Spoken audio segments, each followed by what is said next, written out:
Ladies and gentlemen, welcome to the iconic Regency Village Theater in beautiful Westwood, California. Today is June 16th, Sunday, 2024. It's Father's Day, and we want to thank all of you for being here and sharing this important evening with all of us tonight. This evening would not be possible without the great efforts of my good friends David Levy and David Ruda. Let's give it up for them. I would like to introduce our debaters, or conversationalists, as the case may be. Aidan Doyle, who will be to my right here, is a third-year jazz and philosophy major at UCLA. And he has been an active participant in the encampment and the protests happening on the UCLA campus. I want to really give credit to Mr. Doyle for being here. We spoke to, please, absolutely. Thank you. Mr. Doyle was arrested last month by the police for various activities on campus, and we'll probably talk about those during the debate. He films and documents protests and discusses foreign policy, electoral politics, and a number of other issues on his social media channels. Mosab Hassan Yousef.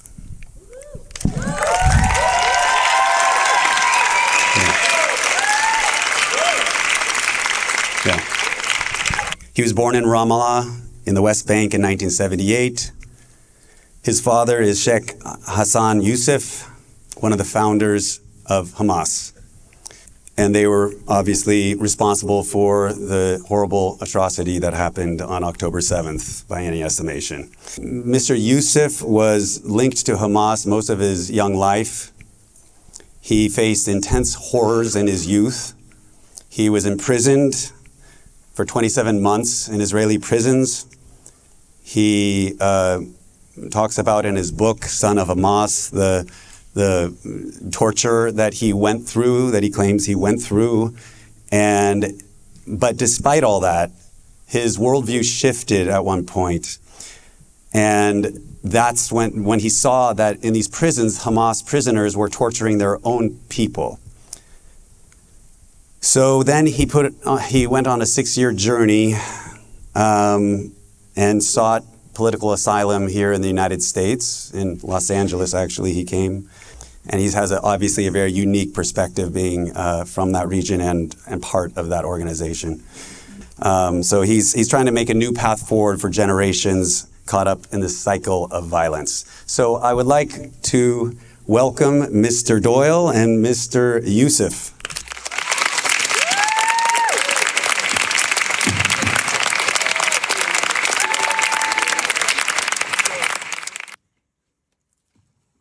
So, we're going to, these are the ground rules. We're going to have a question, often a yes or no question, and whoever I ask the question of will have 2 minutes to respond. Vida is over here, and she'll have a clock here to remind you. And after your 2 minutes are done, the next person gets to speak for 2 minutes, and then we'll have a rebuttal for 2 minutes, and then we'll move on to the next question. So I'd like to start off by asking I'd like to ask you first, Mr. Doyle, what aspect of your personal life brought you to be an activist for the pro-Palestinian encampment on campus and worldwide, I'm assuming, and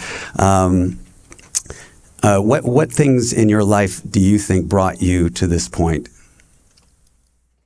Sure. Well, so yeah. For years, I've wanted to be a political commentator, and part of being a political commentator is understanding and researching domestic and foreign politics. And in about August of last year, before October 7th, I just felt that it was imperative that I learned more about conflicts around the world, and I decided to research the Israel-Palestine conflict. By the time October 7th happened, I was already making videos and posting them on my YouTube channel about the conflict. And the more I researched, the more I became, the more pro-Palestine I became, and the more I saw a need for a Palestinian state. Mr. Yousef, I'm going to ask you the same question. I kind of led into this in the introduction, but could you tell us a little bit more about what led you specifically to become the advocate you've been for peace and for, all the things you say? First of all, good evening to everyone.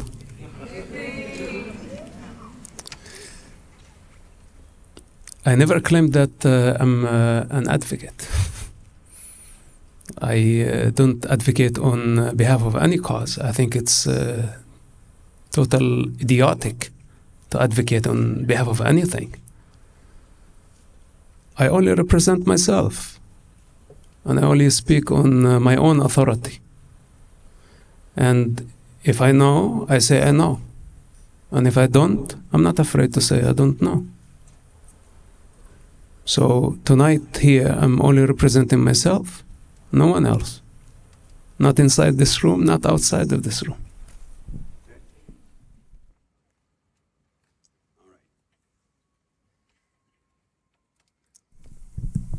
We had a debate up in Berkeley, and I asked this question, kind of like this question to start off with, and I'm going to ask it again here because I want to hear what you have to say, Mr. Doyle. What is a Palestinian?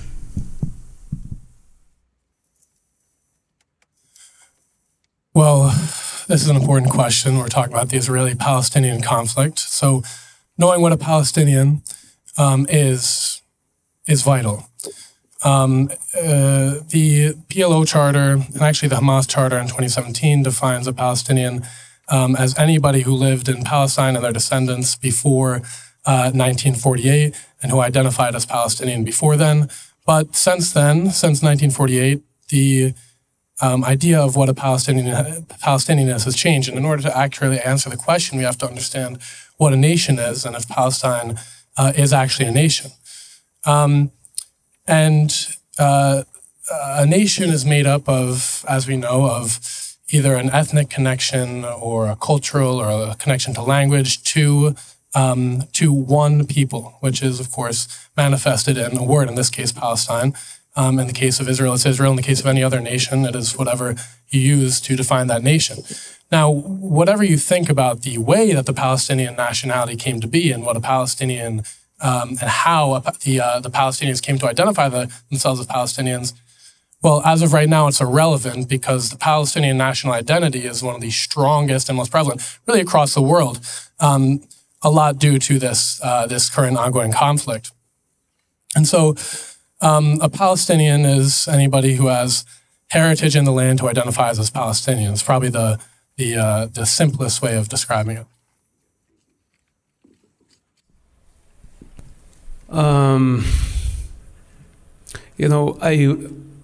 I thought for many years that I was Palestinian before I dropped that identity. And today I take it very seriously because Palestine or Palestinian is an ideology, political ideology that is affiliated with so much violence, aggression, violation of human rights, and it does not represent ethnicity. It's not a nation. It was never a country. It's not a religion. It's not a distinct language. All I know that it was a colonial entity that lasted 25 years, approximately 25 years, since 1922 to 1948. So a colonial entity. Jewish people, Druze, Arabs, Christians were called Palestinians prior to the establishment of State of Israel or the independence of the Jewish people and the partition plan.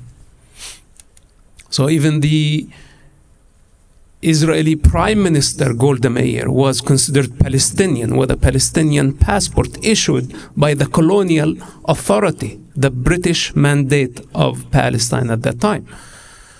So if we are talking about ethnicity, then it's the Arabs. That makes a lot more sense. They have the language, they have distinct language, they have a religion, they have a culture. Druze are ethnic group, Jewish people are ethnic group, but Palestinian, this is an ideology. Time's up, sorry. Yeah, thank you. Am I allowed to respond to that? Yes, you are. So the categorization of Arabs as an ethnicity is not entirely correct, because an ethnicity is not just based on genetics. But even if it was, well, Palestinians are not genetically identical to Lebanese. They're not genetically identical to Saudi Arabians. They're certainly not genetically identical to Arabs in Oman or Yemen. There is actually distinct genetic differences between all these people. But even if there wasn't, it's important to understand that a nation, upon its conception, is not based on ethnic boundaries. Instead, a nation is created, whether it be through administrative lines, the allegiance to the same leader, whatever. An ethnic base is then realized on top of that. So whether Palestinians are identical to Saudi Arabians or Jordanians, it's not really relevant. What's relevant is that a Palestinian national identity, of which nobody can deny, has formed. It started forming in the early 1900s, and it has been prevalent ever since then. And it is more powerful now maybe than it has ever been. But then to say that because a Palestinian national identity formed only in the early 1900s and that people didn't call themselves Palestinian before then, again, is irrelevant, because we don't say that Germans aren't German because people called themselves Prussian before 1871. Likewise, we don't say that Israelis aren't Israeli because Ashkenazi Jews in the Middle Ages didn't call themselves Israeli. It's kind of an irrelevant distinction, especially considering that a national identity, especially in terms of the nation state, only began, as an ideology, only began, what, 200 years ago? So to say that because Palestinians didn't call themselves Palestinian in the 1500s, it doesn't have anything to do with the Palestinian nationality.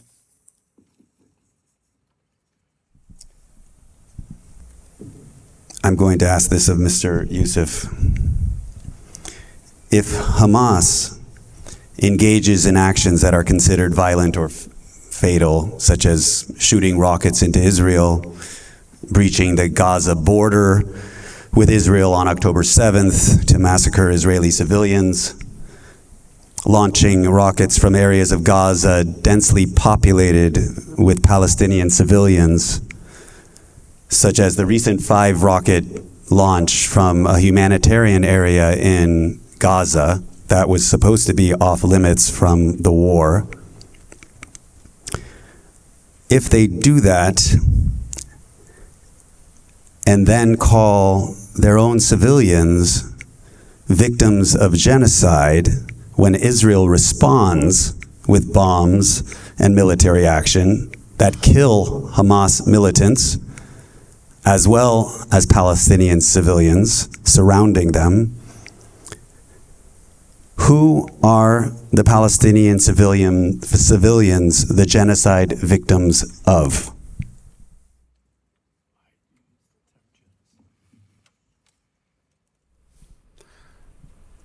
Look, Hamas' strategy is to sacrifice civilians. This is how they got the world's sympathy during the first, second, third, and fourth Gaza wars. And it paid off because it delegitimized Israel. It made Hamas lots of money. It gave them power. And they became a recognized authority on a regional level, also on a global level, as a legitimate resistance movement. So since then, Hamas knew when they built the tunnels beneath one of the most populated areas in the region. You think they did not have an idea that civilians will pay the price? They knew that. And also, who said that only Israel is killing civilians in Gaza? In the confrontation, in the shootouts, in the booby traps, Hamas is responsible, number one, for the atrocities of Gaza. And I think this is the problem with the anti-Israel, pro-Palestine movement, that they are in denial. They don't want to condemn Hamas for actually operating from populated areas and putting the civilians in the ways of harm. What are we expecting from any army trying to remove a bunch of savages from power? And there is no other way but to send foot soldiers. There is no other way but to confront, while the savages hide behind their own children. In the morning, they kill Jewish children for revenge, and in the evening, they kill their own children for propaganda.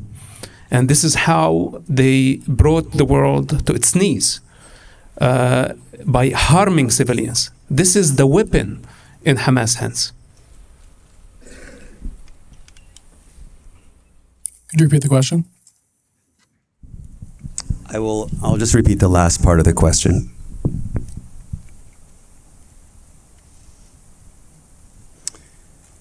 Who are those Palestinian civilians that Mr. Yousef was just speaking about and I described as being, for example, in the humanitarian area of Gaza where rockets were launched from recently? And who are those Palestinian civilians, the genocide victims of? When we hear the word genocide used by many pro-Palestinian demonstrators. In a scenario where Hamas militants are putting children on the rooftops of military command centers, well, then those specific deaths are the responsibility of Hamas. But the deaths of the people in Tel al-Satan, right, the 40 innocent civilians who were killed by an IDF strike with no Hamas military center anywhere near, that is the responsibility of Israel. And Karim al-Sharif, back in the early couple months of the war, where 106 civilians were killed, again with no military center anywhere near, those deaths are the responsibility of Israel. And in any hospital that Israel bombs, in any safe zone, in any evacuation route, all of which Israel has bombed not only a few times, but repeatedly throughout the conflict, that is not only unjustifiable, not only illegal under international law because of, well, a lack of proportionality, oftentimes the negligence of dropping leaflets, which is actually the bare minimum according to international law, but also because it is asymmetrical civilian targeted warfare, which has been Israel's strategy since 2006, which constitutes a genocide. But it's not only the killing of innocent civilians directly by with their 2,000-pound bombs in Gaza and the targeting of civilian centers, whether Hamas is there or not. The genocide really precedes this, or at least the evidence of genocide precedes this. Even in the past few years, when Israel would deliberately target Hamas commanders' houses, but they would deliberately target Hamas commanders' houses not when only the Hamas commander was at home, but when the entire family was home. And keep in mind, Israel knew, because of their artificial intelligence and their advanced and sophisticated weaponry, when the entire family would be home. They decided to destroy the house when the entire family was home, when they had the option not to. And so the deliberate targeting of innocent civilians by Israel is evident. But it is not just that. It is also the starvation of the Gazan people. And time's up, but we can probably get into the evidence for the starvation and for the targeting of innocent civilians. So just to be clear, your position is that Israel is intentionally targeting civilians in Gaza? Yeah. Okay. Your response? Nope. We're not doing that.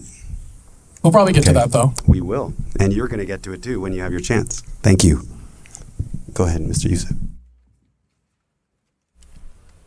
Look, I don't think Israel would target civilians intentionally. That's not possible. First of all, it would be totally idiotic. Why Israel would want to target civilians to create so much enemies around the globe. I was part of the Israeli operation for about 10 years. And many times there were civilians involved, and we canceled the operation. But the gravity of the situation in Gaza is completely different.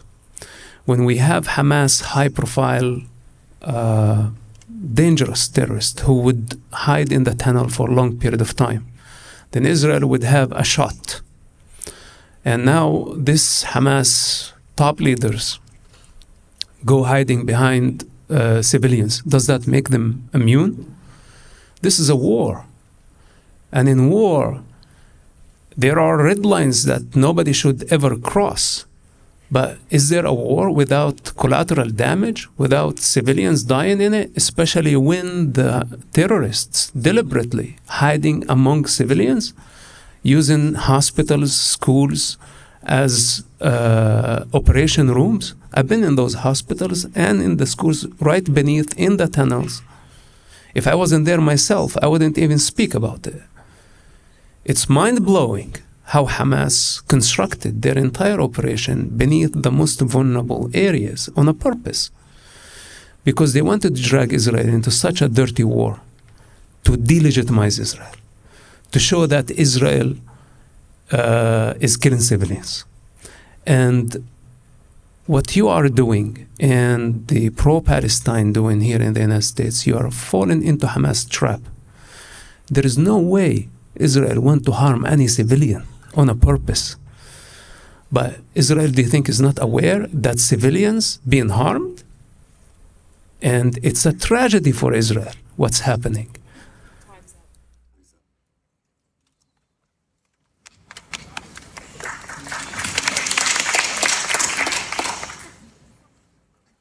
I can respond to that if you probably have a chance in the next question.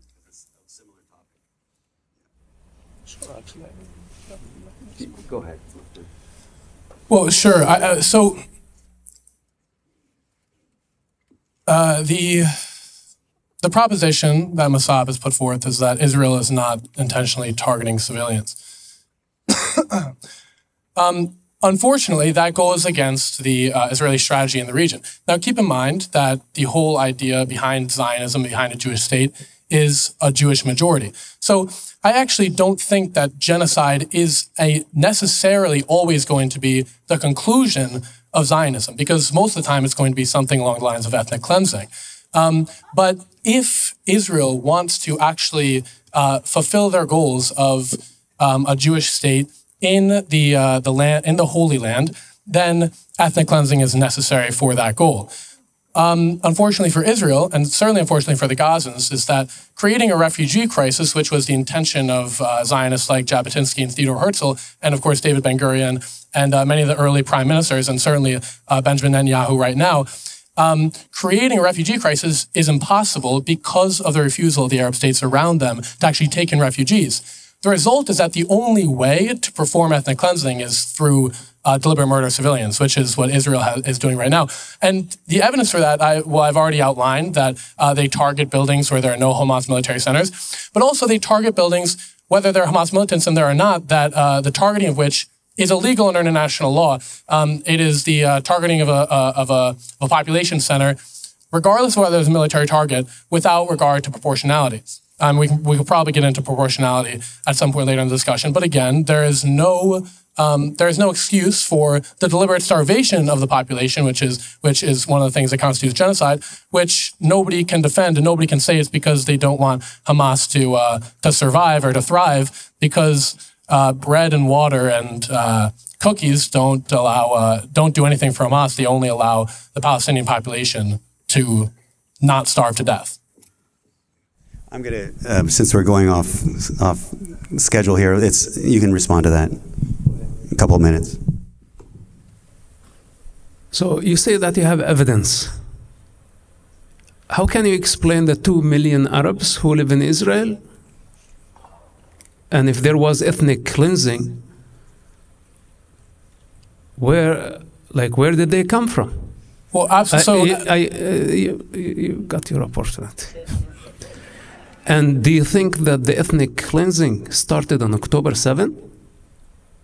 You know, what was prior to that? Israel allowed the Gazans to come work into Israel, give them job opportunity in the tens of thousands, and give them all the rights of any manpower in the country.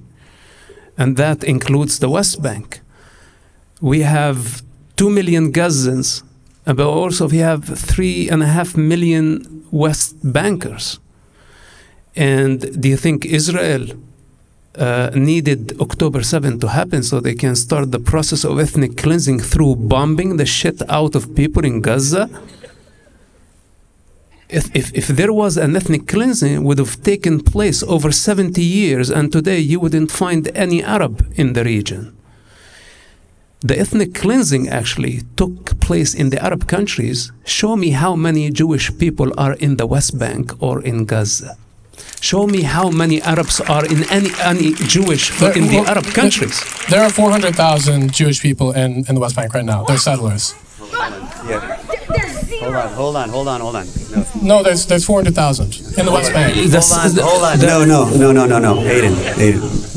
No interruption. Let him finish. You'll have your chance. You're going to have plenty of chances. No, he's talking about the Samaritans. The settlers. Yes, those are in Shechem. Well, those are under the protection and the authority of the Israeli Defense Forces. Okay, they have their own community. They are on the top of a mountain. They don't go into the Palestinian territories. I'm talking about any Jewish person in Ramallah, in Hebron, in Jenin. If any Jewish person go into these areas, they would be killed mercilessly. And also I'm talking about the Arab countries. I'm talking about where are the Jews in Jordan? Where are the synagogues? The Jewish people left the synagogues erected when they evacuated Gaza. You know what the Gazans did to the synagogues? They demolished them. First they burned them, then demolished them to erase every Jewish trace in the region. So when we talk about ethnic cleansing, we need to be very careful, because if your house of glass, don't throw stones on other people's houses.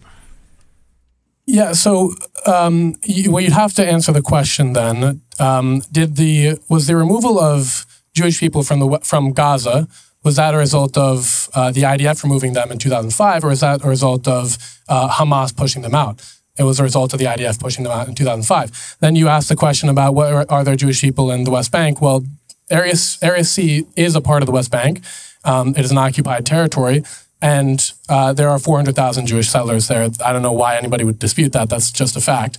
But then you talk about why are there still 2 million Israeli Arabs living in Israel right now. Well, it's important to understand what the goal of Zionism was.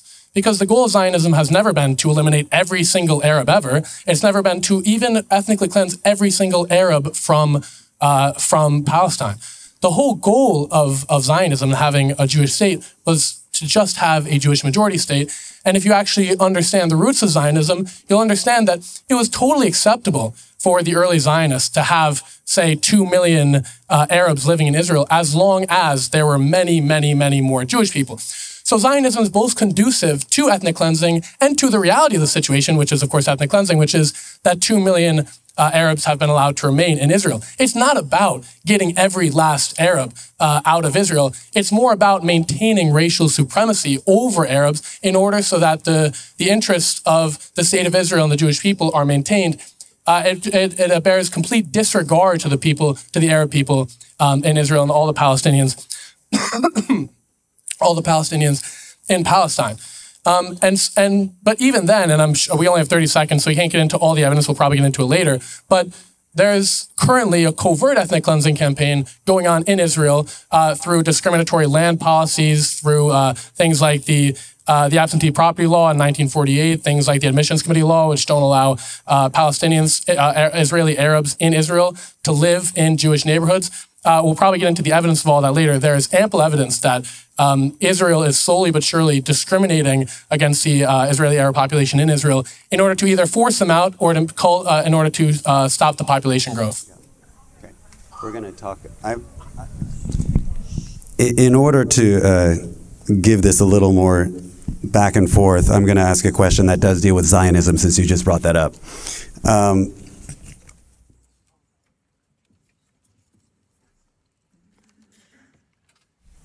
And it was interesting to me that you said, I don't remember the exact word, but it sounded like you said there's lack of consideration of the Palestinians. Is that accurate, what you said? Well, yeah. I mean, in Israel, they're called Israeli Arabs, but most of them identify as Palestinians in Israel.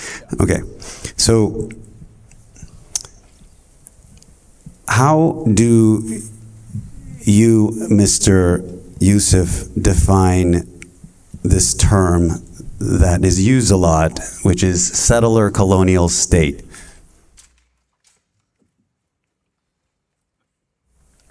Israel, as to Israel. Well, I think if there is any colonizer, there are the Palestinians. Those are the ones who are identifying with a colonial entity, and those are the ones who want the ethnic cleansing of the Jewish people from the land. This is the ideology of the real colonizers. It's actually made up by colonial power. This is where Palestine came from, and this is what attracted Yasser Arafat, and what has been attracting many fanatics to identify as Palestinians. But in Israel, I see all type of ethnic groups. They have equal rights. In fact, the Arabs in Israel have equal rights with less responsibility because they don't defend the country. Not all of them volunteer in the IDF, and it's not mandatory for the Arabs to serve in the IDF. And that's the riskiest job any ethnicity in Israel is doing. So the allegations of apartheid and ethnic cleansing, I think they are baseless. Decent citizens have equal rights. Those who show loyalty to the country, to the constitution, to the major interest of the country. Not the ones who are troublemakers who belong to foreign entities and they serve the interest of any outside authority. So we can have stories about people who violate the Israeli laws, and therefore they are not treated like decent citizens. Basically, they are criminals or terrorists.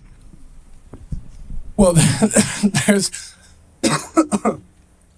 a lot to respond to there. The first is the idea that for whatever reason, the Palestinian farmers and shepherds and the Palestinian farmers and shepherds early on in the 1900s are somehow settlers, or that they're descended from settlers, which is absurd because, well, if it was whatever Arab dynasties in the 600s that colonized Palestine, and therefore the Palestinians are descended from Arabs that colonized the land, well, it's absurd because that doesn't allow you to take away their human rights. But it's also absurd because 80% of Palestinian DNA is actually Levantine. So it makes no sense whatsoever to call them colonizers because in no sense of the word are they. But now to talk about the whether Israel is a settler colonial state, well, to colonize a land means, and this is just the definition, it means of a people to go to a land and colonize it. To go to land and to settle there. Whether Jewish people are indigenous to land or not, and whether Palestinians are indigenous to the land or not, that does not actually preclude them from being colonizers because they are of a people, of the Jewish people, who went to Palestine and settled there. And you don't have to listen to me, you can listen to the early Zionists who use the same verbiage of colonize, settle, colonialist. It's written there in their own words. So, I have a couple of questions I just want to ask you right now in response to what you just said. Wasn't it true that the word colonial or colonist had a different sort of meaning back in the early 1900s than it's taken on in recent decades with this idea of settler colonialism, which has been defined, as I've read, as agents of a mother country or sponsor that are coming to a foreign land to settle it, and not just that, that's just the first part, and the second part being, and to remove the indigenous population. So can you explain how you think Israel, or Zionism really, or Israel, is a settler colonial state with that definition? Sure. So first of all, I actually forgot to mention something in Mosab's previous statement, which is that Israeli Arabs live with equal rights in Israel. Well, this is just patently untrue, and we can get into why that's untrue in a second. But let's keep on that one question. Yeah. Sure, because I'm sure we'll get to why Israeli Arabs are being discriminated against systematically in Israel. But to define Israel as a settler colonial state based on people who are foreign to the land, coming to the land and moving the native population, well, none of us, we all know what the Nakba is, which was the removal of 700,000 ethnically Palestinian people from the land of Palestine and forcing them out into either Lebanon or Jordan or the West Bank, which became Jordan, or Gaza, which became Egypt. So that absolutely did happen. And if you're talking about foreign to the land, I didn't just say foreign land. I said mother country sponsor. Oh, yeah. So, yes. Well, if you look up the definition of to colonize, which any of you can do right now, it's of a people to go to a land and settle it. You don't actually need a mother country to colonize. You only need a mother country to become a colony, and nobody calls Israel a colony. So in that sense, just definitionally, it was and still is a colonialist entity. But in terms of being foreign to the land, it doesn't really matter how far back you can trace your ancestry to the land. I'm not indigenous to Africa, even though all people came to Africa. It's kind of a ridiculous statement. Have you ever been to Israel? No.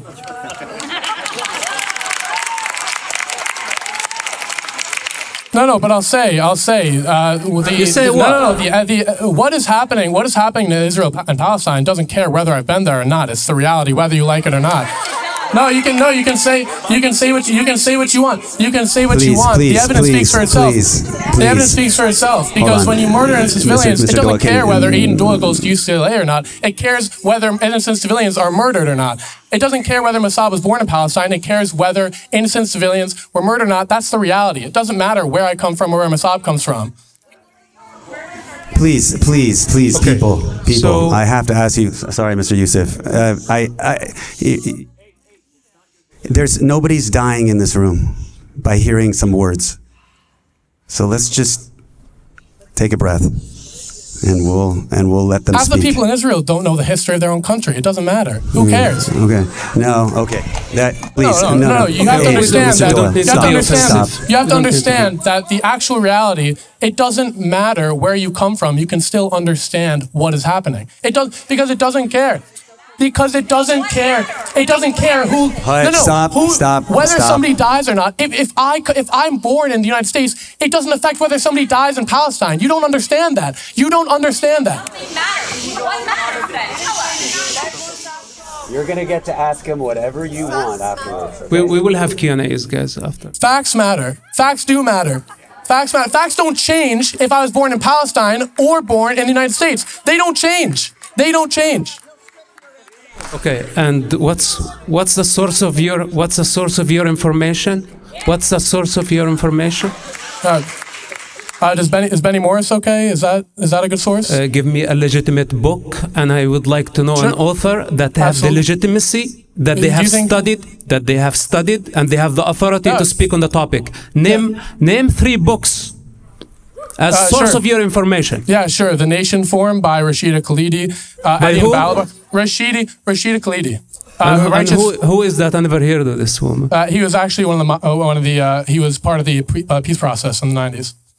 Okay. But you don't know about him. That's fine. I still respect your opinion. It doesn't mean that you're wrong just because you don't know a single author, okay? That's fine. I can go on. Benny Morris, The Righteous Victims, 1948.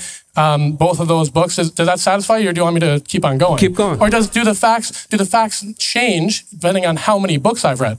I could also talk about I think it's called Creating a Nation by Eddie and Balabar, or I could talk about Shlomo Sand, a Tel Aviv author who wrote The Invention of the Jewish People, an Israeli Tel Aviv author. If your point is that what I'm saying is not right because I haven't read enough books, well, you're wrong on both counts.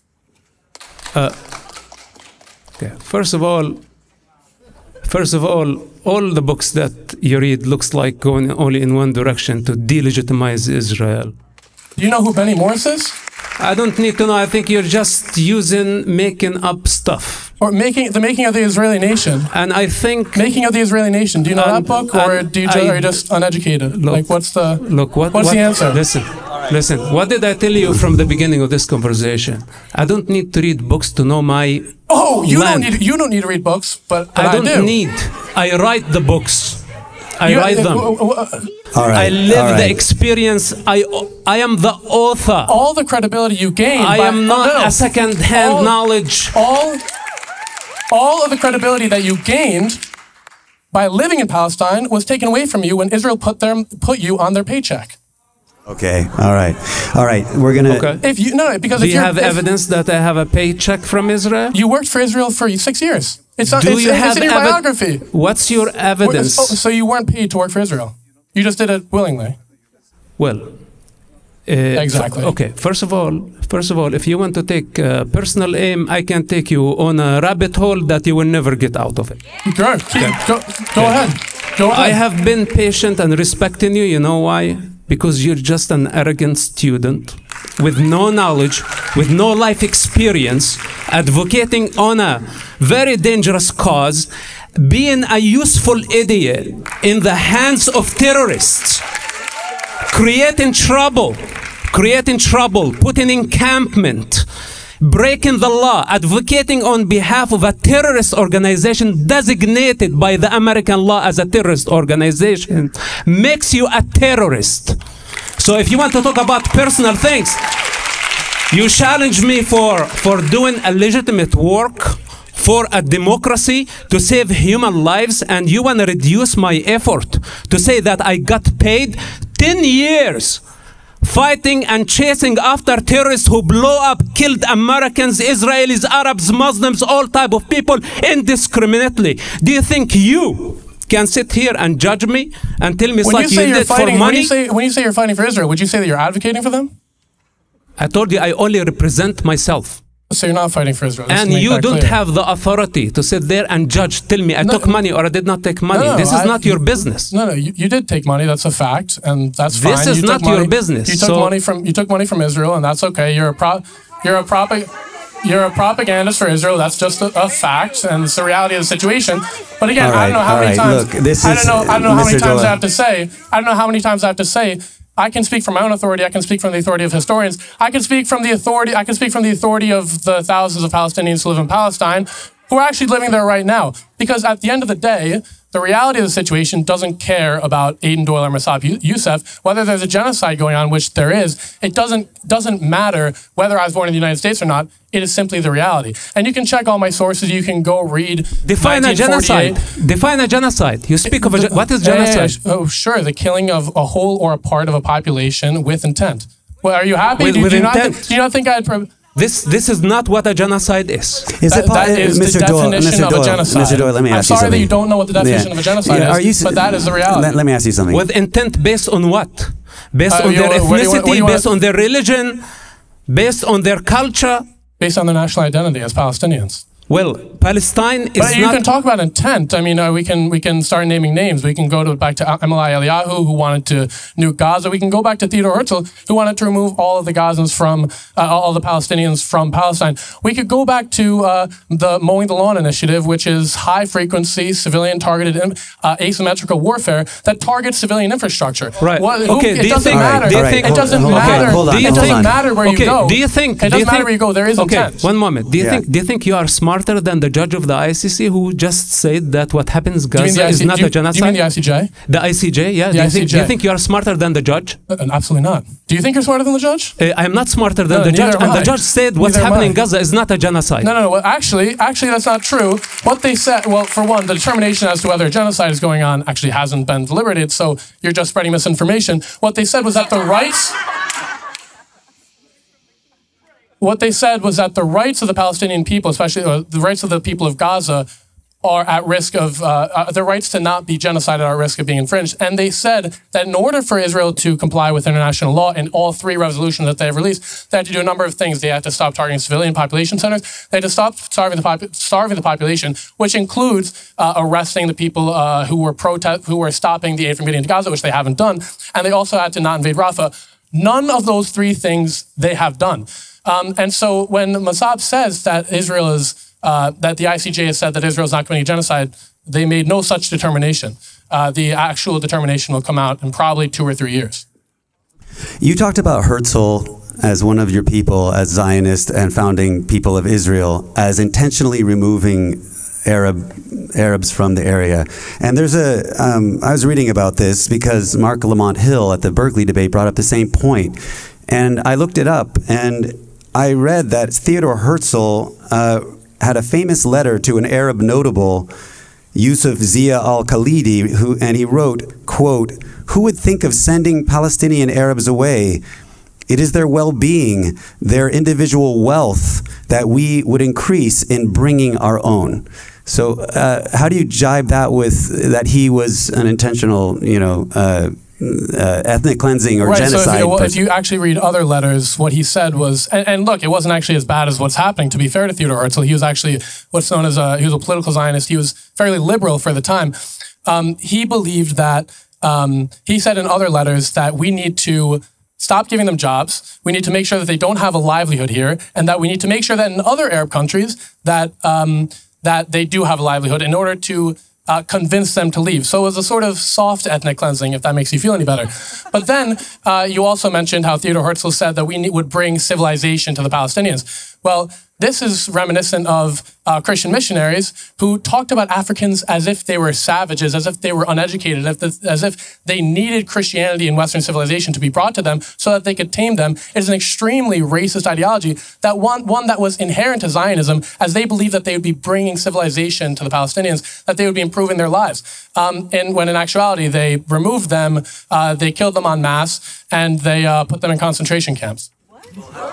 Okay, so how do you and I want to hear what you say, but how do you reconcile that statement with the Nakba claim? And it's not a claim; it's a word that is used as a catastrophe by the Palestinians when they left the land of what is now Israel at the Declaration of Independence of Israel, and they were largely in camps in Jordan, refugee camps in Jordan, and I think Gaza, and now those are villages.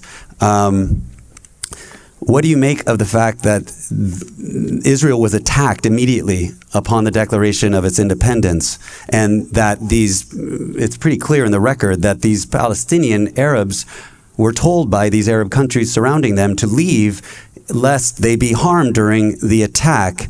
What do you make of that? Well, yeah, so the countries of Egypt, the countries of Jordan, the countries of Lebanon, Iraq, Syria, the countries that attacked during 1948, they're not Palestine. They're actually different countries. But then the assertion that Palestinians left during the Nakba willingly, well, some left willingly because they were being harassed and terrorized in the streets by the Irgun and the Lehi and the Haganah. But over 400 villages were destroyed, hundreds of thousands were forced out. But it wasn't just through force and through brutal terrorism that these groups inflicted upon Palestinians living in Palestine at the time. It was also through legal means, with the absentee law, declaring any house that was empty to be declared the state of Israel's, and that they then moved Jewish tenants in, or through the cancellation of the Ottoman Empire, the permits that were given during the Ottoman Empire, most of which were Palestinian homes. When this happened, the Palestinians were evicted and Jewish tenants moved in. So, I mean, sure, some left willingly, but you have to ask, was it willing, or were they being terrorized and then they decided to leave? Now, then also the claim that the Arab leaders told Palestinians to leave because they'd be able to return later. Well, that's true, but it accounts for a couple thousand, maybe 20,000, as compared to like 700,000 that were Where are you forced getting out. that fact from? What were your numbers? Well, no, what I'm asking you, where were you getting that fact from? It's just general knowledge. What? Well, I mean, it's important. It's important. It's okay. If you have a more accurate number, tell me. I'm not. It's not. This is not my. I'm not debating here. I'm just asking questions. Oh, sure. So, well, the number of 700,000. Do you agree with that number? I do agree with that. The number of a couple thousand, if not tens or 20,000s. Okay, but deliberately general because I don't know the exact. Right? You do agree that it's really, really important when we're saying these things. Well, let me finish. Let me finish. Because we've been listening to you. And it's really, really important when you make these statements which are affecting people's lives in the world that we are accurate in our facts. And so I'm not criticizing you right now. I'm just asking you where your source is. I really want to know. No, if you have a more accurate number, you can tell me. Thank you. It's okay. Well, how much is it? How much is it? Because if was it 700,000 that we're told by the Arab population to leave? Mr. Yousef might be able to tell, and an academic in the audience or somebody who knows might be able to tell. But no, because it's important to recognize that just because I don't remember a source from a research that I did 8 or 9 months ago doesn't mean that the reality isn't the case. Okay. But if it was 10,000, well, that's important. That means that only 690,000 Palestinians were forced out of their homes. Well, it doesn't make a big difference. These are hypothetical situations, but we really want to deal with facts when we're dealing with human lives. So let's, Mr. Yousef, do you have a response to what he's been saying? Yeah. You'll ask him that afterwards, right? Yeah. Keep your questions. Remember your questions. Write them down. Look, people who are in the territory, they have ownership to their property. Nobody's coming to take their property from them. My father is a Hamas leader. Israel never came and said, oh, you Hamas, give me your house.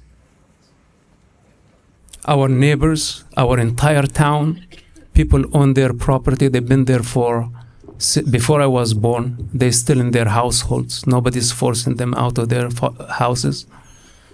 Prior to the Palestinian Intifada in 1987, we were able to move freely, travel outside the country, go to Tel Aviv, go to the beach, go everywhere. We did not have even one checkpoint.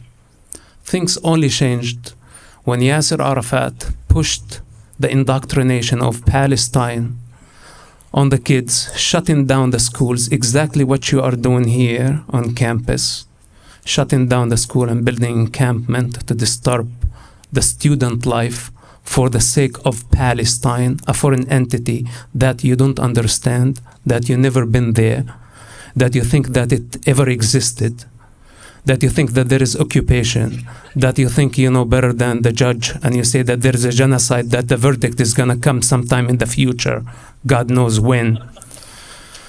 So you created this narrative in your head based on YouTube and TikTok videos.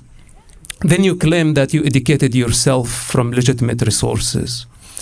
But I tell you, we as the people, the Arabs who live in that land, nobody ever took my house, even though we are Hamas. And nobody has the right to take your property. You have your name to it, then it's yours. And there are millions of people like this. So all your claims are baseless. And I invite you to visit the place to begin with, so you can have a direct experience. I'm going to move on. I can respond to that. You can respond to everything. You are Einstein.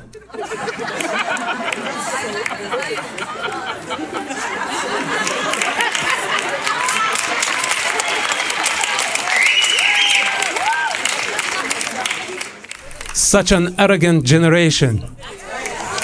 I don't think that helps. I think it does. I don't think it does. I think just an idiot. This is what it is. He's not an idiot. He's obviously a very intelligent guy. So you can call me TikTok watcher. You can call me Gen Z. You can call me arrogant. What you can't do is respond to the facts. What facts? Well, what facts? To be fair, we need facts, and that's what I was kind of asking you about. So, well, the fact that I was born there and you weren't. The fact that you have a second-hand knowledge? No, the fact that the fact Israel that you think saving human life is treason? No, not the fact of where either of us are born. I don't think the reality would change if I was born in Zimbabwe. The reality would change. The reality would change if I was born in a different country. Oh, that's nonsense. That's the dumbest thing I've ever heard. No. What the facts that you can't respond to are the deliberate targeting of hospitals that do not have military centers in them, like Karim al-Sharif, like Tel al-Satan, like the evacuation routes that were bombed by Israel. And this is not according to me. This is according to you. All right, listen, Mr. Doyle. Let me just take control here for a second. You made your point. I don't know if you had something to say just quickly in response to that, because we gotta move on. Okay, targeting hospitals. It's evident. And I told him that I have a first-hand experience, but it looks like no matter what I say, he's going to say, you are paid. You're on a payroll. You're advocating on behalf of the Zionists. And he will continue to be in his denial for eternity. This is a phenomenon of useful idiots that they're advocating on behalf of a dangerous organization. They're bringing chaos, intifada to the United States of America because the government is not taking care of this business. Naturally, the Department of Homeland Security would persecute anyone who's given a material support to a terrorist organization. This is the natural environment. But now it looks like it grows so wild that people like him has the audacity to talk to someone who risked his life on a regular basis to save human lives. This is what we did. I lost my entire family, the wealth of Hamas. Did you know that I managed Hamas money? Do you know how much money is that? You would sell your mother for that kind of money. Hamas money was under my authority. If I wanted the money, I would have stayed there. You tell me about a paycheck coming from Israel. You're totally mistaken, son. At the beginning, I respected you and I gave you the opportunity because we have to build a dialogue, but it looks like you only have accusations and you're contradicting yourself. And when an eyewitness come to you, you don't have even facts. And you're very disrespectful to some of the hostages in the audience. Look, you're very disrespectful. I'm very sorry for calling you a TikTok user, arrogant, an idiot. No, that's what you called me. I'm sorry. Because that was actually the personal insults that you used. This is what you are. I haven't used any personal insults towards you. All right, let's just take a breath right now. So I'd like to go a little bit off script here before we get into question and answer. And I would like to invite up her, if she will, Moran Stela Yanai, who was released by Hamas as a hostage in Gaza in November, I believe it was.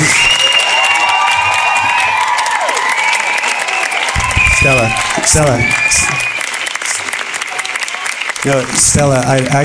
I want you to sit here. I'm going to go over there, okay? Because I'd like you to sit with Mr. Doyle and Mr. Yousef. And you can take my microphone for right now.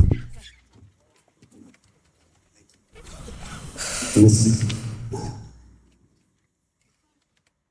can sit next to her there. I'll sit over here. You just made me take a huge breath before there, because I really want to talk to you from an eye level, you know. No, it's okay. It was only for him. It was not for you. I guess I just would ask you the simple question of what do you want the world to know? What do you want Mr. Doyle to know about what happened to you and what maybe things that people are not aware of? So first of all, I want to ask you, please do not clap your hands and do not react to anything I'll say now. I really ask that. I don't know, the vast majority here seems to be us against one agenda, and I want it to be very, very clear between us, because I really, really want to talk to you in an eye level, and I want to tell you a story if you want to hear it. Look at her. I was kidnapped. First of all, I want you to know that I didn't watch the news for 11 years. because I don't believe the news can bring you positivity in life, really. I choose the context that I watch. For 11 years, I'm an artist. I served the army 22 years ago. I served Givati, which is a unit that held the Gaza line.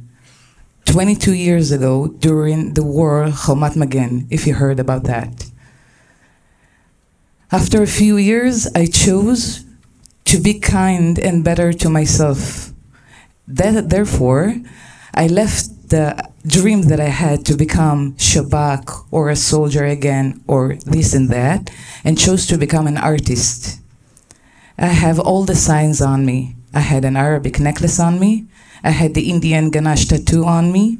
I had pharaoh on my fingers because I'm half Egyptian and half Moroccan, but I'm Jewish, okay? And I have the letter I got on my hand. You know why? Because I believe in coexisting. Did you know that the vast majority of the hostages believes in coexisting? So I'm an artist, and on October 7th, I went to fulfill my dream. I went to make my dream come true. I've worked on that dream many, many years, but I didn't went through with it. I didn't believe that my dream will come out. I want to tell you that my best friend, she's Jewish, and she's married to an Arab person. She lives the front door, on my front door. She's my neighbor. I want you to know that my suppliers, my jewelry suppliers, are Egyptian and Arabs. I want you to know that half of my friends believe in coexisting, and we do have Arab friends between us. That's how I lived my entire life. I live in Beersheba, which is a coexisting city. Many people in Beersheba are Arabs. I don't know where you are talking about, and I invite you, seriously, I invite you to come to my country, and I promise you that I will hold your hand and walk you through it. And if you'll find anything with what you said in Israel, I will do anything you want. I will trust your agenda. When I was taken to Gaza, I was kidnapped. I was caught 3 times. And the last time, I was caught by 13 Hamas terrorists. 13. You doesn't have to. Don't force him. I just want him to hear it. He's a person. He is entitled to have his own agenda and opinions. We do not have to have the same opinions. I just want you to know the facts that you talked about, really. Right before the debate started, I wanted to ask you where you're from. Are you from here, from the US? Okay, I visited the US. I have the facts because I've been here. Have you visited Israel before? No. Have you visited Gaza before? Probably not. When he asked you what is a Palestinian and you couldn't answer it, then I'm asking you what is a Gaza civilian? Can you answer me? I will answer to you. When you're advocating for that, and I'm telling you, you're advocating for not have rights, for women to not have rights, because women do not have rights in the Arab society. You're advocating for people, you know, you're talking about genocide. Well, I'm here to say, when October 7 happened, and that's a fact, they told me it in the inside. They didn't know about the Nova Festival music. They didn't know that we have 3,000 people in there. They planned, and they told me that, they planned to move on and kill as much as they could in Beersheba, in Tel Aviv, in Haifa. They wanted to slaughter everybody. You know what? Maybe you will not believe me. I can present to you my videos that I took there. Do you know how many bodies I saw? Sorry, I didn't say it, my friends. Do you know how many bodies were there? Do you know how much violence was taken on me?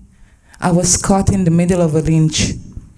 I was presented as a soldier because I chose to wear green army look-alike uniform that day by mistake. I was categorized as a soldier, and I was treated as a soldier. I'm 40 years old. Look at me, I'm 40 years old. I have a dog and a cat. I had 2 cats, I lost one. I have a mother and a father and a sister and a brother that left their entire lives to try to help me. My mother found out, and if to be specific, my 12-year-old niece, I don't know if you have nephews, but my 12-year-old niece found out a video on TikTok. That's how my parents found out that I was kidnapped. Did you know that? Because I wish that we can have a private conversation, not with this whole audience, because it's terrifying me to hear people have that thoughts. And I really want to hear your side. I swear, really. That's me, that's my agenda of coexisting. But I'm asking you, do you deny that October 7 happened? Basic answer, basic question. No. No, okay. Do you support the action of October 7th? No, I know, and I never have supported the killing of innocent civilians. What would happen if the army couldn't stop them and they would continue? Would you support that? We went to dance. We went to dance. We didn't attack. Wait, you're asking me if I would support the continued killing of civilians on October 7th? No, I wouldn't. You if you support the actions of people going to music festival, which is supporting freedom, don't get annoying. I'm really asking you as a person, do you support those actions? No, and I've already said I don't support the killing of civilians. Okay. If you don't support those actions and October 7th didn't happen, would we sit here talking right now? Well, yeah, actually, we probably would. Yeah, you think so? Did you ever saw our people attacking that amount of people from the start, from our side? I'm asking simple question. I don't understand in politics. Yes. Yes? Have you seen it firsthand? You mean, okay, you keep on going. Do you mean, was I in Gaza when they were attacking during Operation Protective Edge? I mean, I can't really. When I was entering Gaza, and I told you before, I have Arab suppliers, I have Arab neighbors and Arab friends. When I was entering Gaza, and there is a video of that, I saw 100% of civilians celebrating me being taken. I didn't know about the other hostages. I thought it was only me. I didn't know about that. All I saw is 100% of civilians lynching me, beating me up. I was with a broken leg. I had bruises all over my body. Do you know that I've never cursed them? I've never argued with them, and I've never treated them like garbage. I respected them, even when they abused me. Because I believe that if I want to be respected, I have to respect everybody else. So I'm asking you one thing and one thing only, because I see you're not comfortable. I'm asking you to check facts on both sides. It makes life better. And I had the privilege to be on both sides.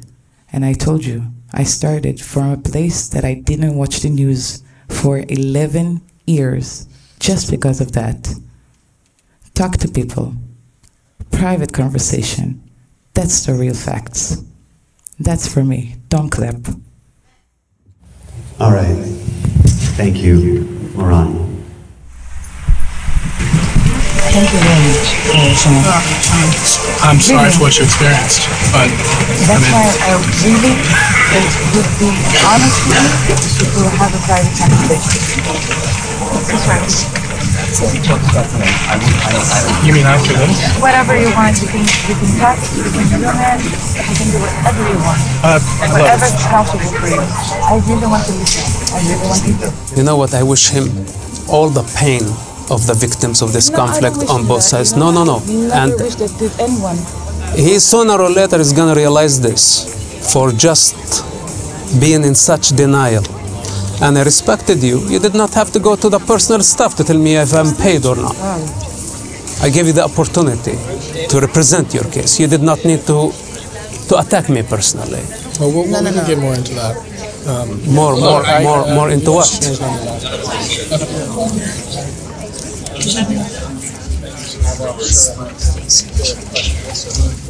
Oh my God. Take a picture. No, not right now, please, because we will create chaos. Just maybe after.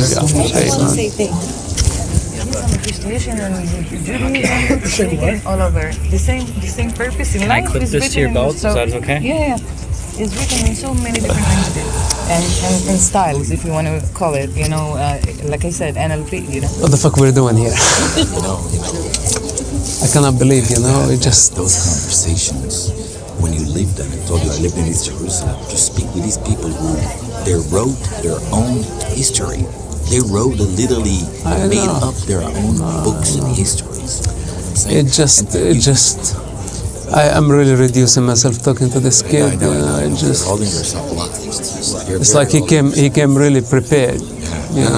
He's reading. You know what I mean by prepared. He's reading. He memorized the narrative, and he just like even perfected more than those who been claiming it for 70 years. He knows a lot more than Yasser Arafat on Palestine. Only. Take this whole effort, take it to a positive place. The dialogue is not gonna work. Never. I agree. There's no dialogue. It's a dead end. I can wear this if I work next to your friend. I am a sellout for saving human lives, but he is the hero advocating on behalf of the victims. Of course not. So let's go like this for it. That's wrong. But here's the thing. When I see that in 2020, there are Jewish people in the encampment. There are people who wear Stars of David in the encampment. There are people who have shirts that say Jews against genocide. It's not, especially like the fact that Jewish people are discriminated against in Gaza and in the West Bank. It's just wrong. I need the Sinwar here at point blank. You know, and this is where we finish the business. Problem. You know, who kills who first, and we're done. But this dialogue, what's this? you show it in a twisted That way. we're supporting the. Yeah, but it's not working this way. It can't work in this way. Wait. Listen, there is a war, physical war, right? Okay, but there is much worse and bigger war in the social media. Where's David? By the young generation, okay? I'm not even considering that generation. I'm all to your generation. You have to use it better, wisely, because when you do that, it's like what happened today. When one is against one, and you have the vast majority here, they will clap hands together. That's why I asked them. I know. That's why I asked them not to clap hands. I don't need the support. I want you to understand that. I want to see what. Yeah, I think so. I think so. But we want to make sure that there is no trap outside. Okay, probably if you have a car, maybe you can help me a little bit. Just get to a safe zone out of this like danger zone. Then from there, I can take it from there. But going out from those universities, you'll become the leaders one day. Use it wisely. But can you at least understand that some of what we're protesting is real and it's happening, and this is what we don't want to see happen. You know what? It's happening in both sides. Reality check. It happens all over. There are bad people and good people in all the places. Yes. I'm here to say, you know what? I was in a building that has tons of children in it. Tons of children. And I couldn't see anything, okay? I could just hear. And when I heard them play in the street, it's like, you know, it was part music of the day for me. Thank you for coming up. Thank you But also not right now, because everybody will want to do that. Really appreciate it. You know what? It took me an urge, but I'm thankful to myself that I didn't use it as in my angry way, because I'm a Moroccan. I can be really mad. Okay? No, but seriously, I really want you to hear me. I don't want you to yell at me. I don't want you to be mad at me. I really want to be able to stand next to you, have different opinions, but we can still live together. Can you guys take your seats there, back where you were? No, that's. You can continue talking. Have a seat. Part of the mission of what we want to see accomplished is Jewish people and Palestinians living together. Yeah, but it doesn't show. It's not showing. When you're blocking Jewish students for going into universities, and you can agree with me, that was the first step. That was the first step. That's violence, my friend. Even if it doesn't use violence, that's violence. What you did is what happened to me. My freedom was taken. I couldn't choose and do what I want. They wanted to go to school. You took their freedom. That's the thing. You don't understand. In that case, it's not really comparable because there were Jewish people in the encampment. So the whole idea that they were stopped from going in because they were Jewish. They were stopped because they're Jewish. It shows in the videos. No, I was there. Oh. Yeah. They weren't stopped because they were Jewish. Right, so they were stopped because there was worry that they would be antagonists. So happy to see Aidan. Moran speaking here. 1 minute per question.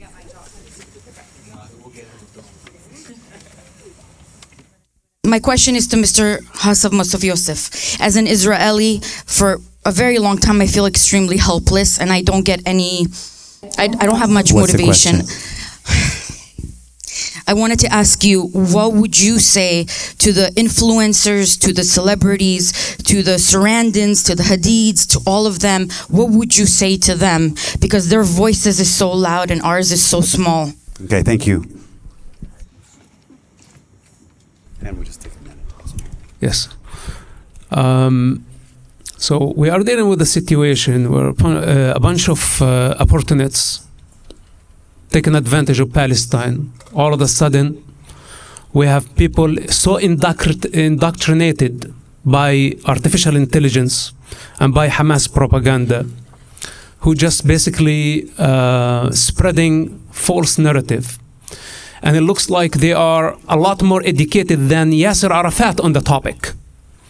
So we have a new generation of people who live in virtual reality. Those are the influencers with tens of thousands of following. And they want to build encampment. He's building encampment on UCLA.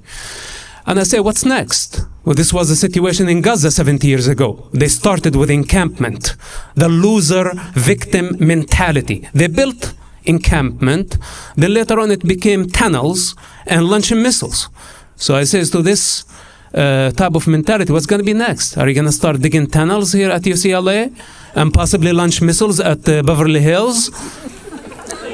This is the victim mentality that I'm totally against, and it cannot be legitimized. They have been, and he say, I don't validate the killing of civilians. But in the meantime, he thinks Hamas is resistance. And he thinks resisting occupation that never happened because Palestine never existed.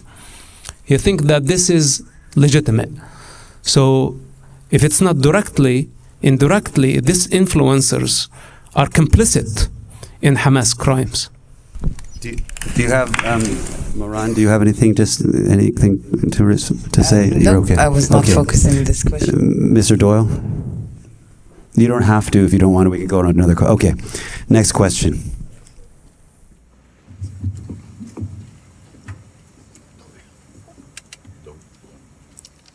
Thank you for being here. Very short question. This is for Mr. Doyle. What is a Zionist, and considering their historical and cultural ties to the land, as well as your view of justice, where should Jews in Israel go if the state of Israel was to no longer exist? Thank you. The Jews in Israel, if the state of Israel were to no longer exist, should stay there and should have equal rights under the law. That's why, at least, I'll answer the first question next. That's why, as somebody who identifies as pro-Palestinian and somebody who I think has the same views as many Americans on the topic, what we want to see is equal rights for everyone. And what we see now is that not being the case. Now, in terms of what is a Zionist, I mean, there's a bunch of different types of Zionists, but probably the most generic answer, and I'm guessing you want to know what, like the average, you all know what a Zionist is. You want to know what the average pro-Palestinian person in America thinks of a Zionist. It's just somebody who wants to establish a Jewish state in the land of, in the region of Israel and Palestine. I don't. Wait, so where should the Jews in Israel go under your sense of justice? Yeah, that was the last part of the question. Yeah, that's what I answered first, is that they should stay essentially where they are and have equal rights under the law. So should Jews be able to live in Palestine if there was a two-state solution?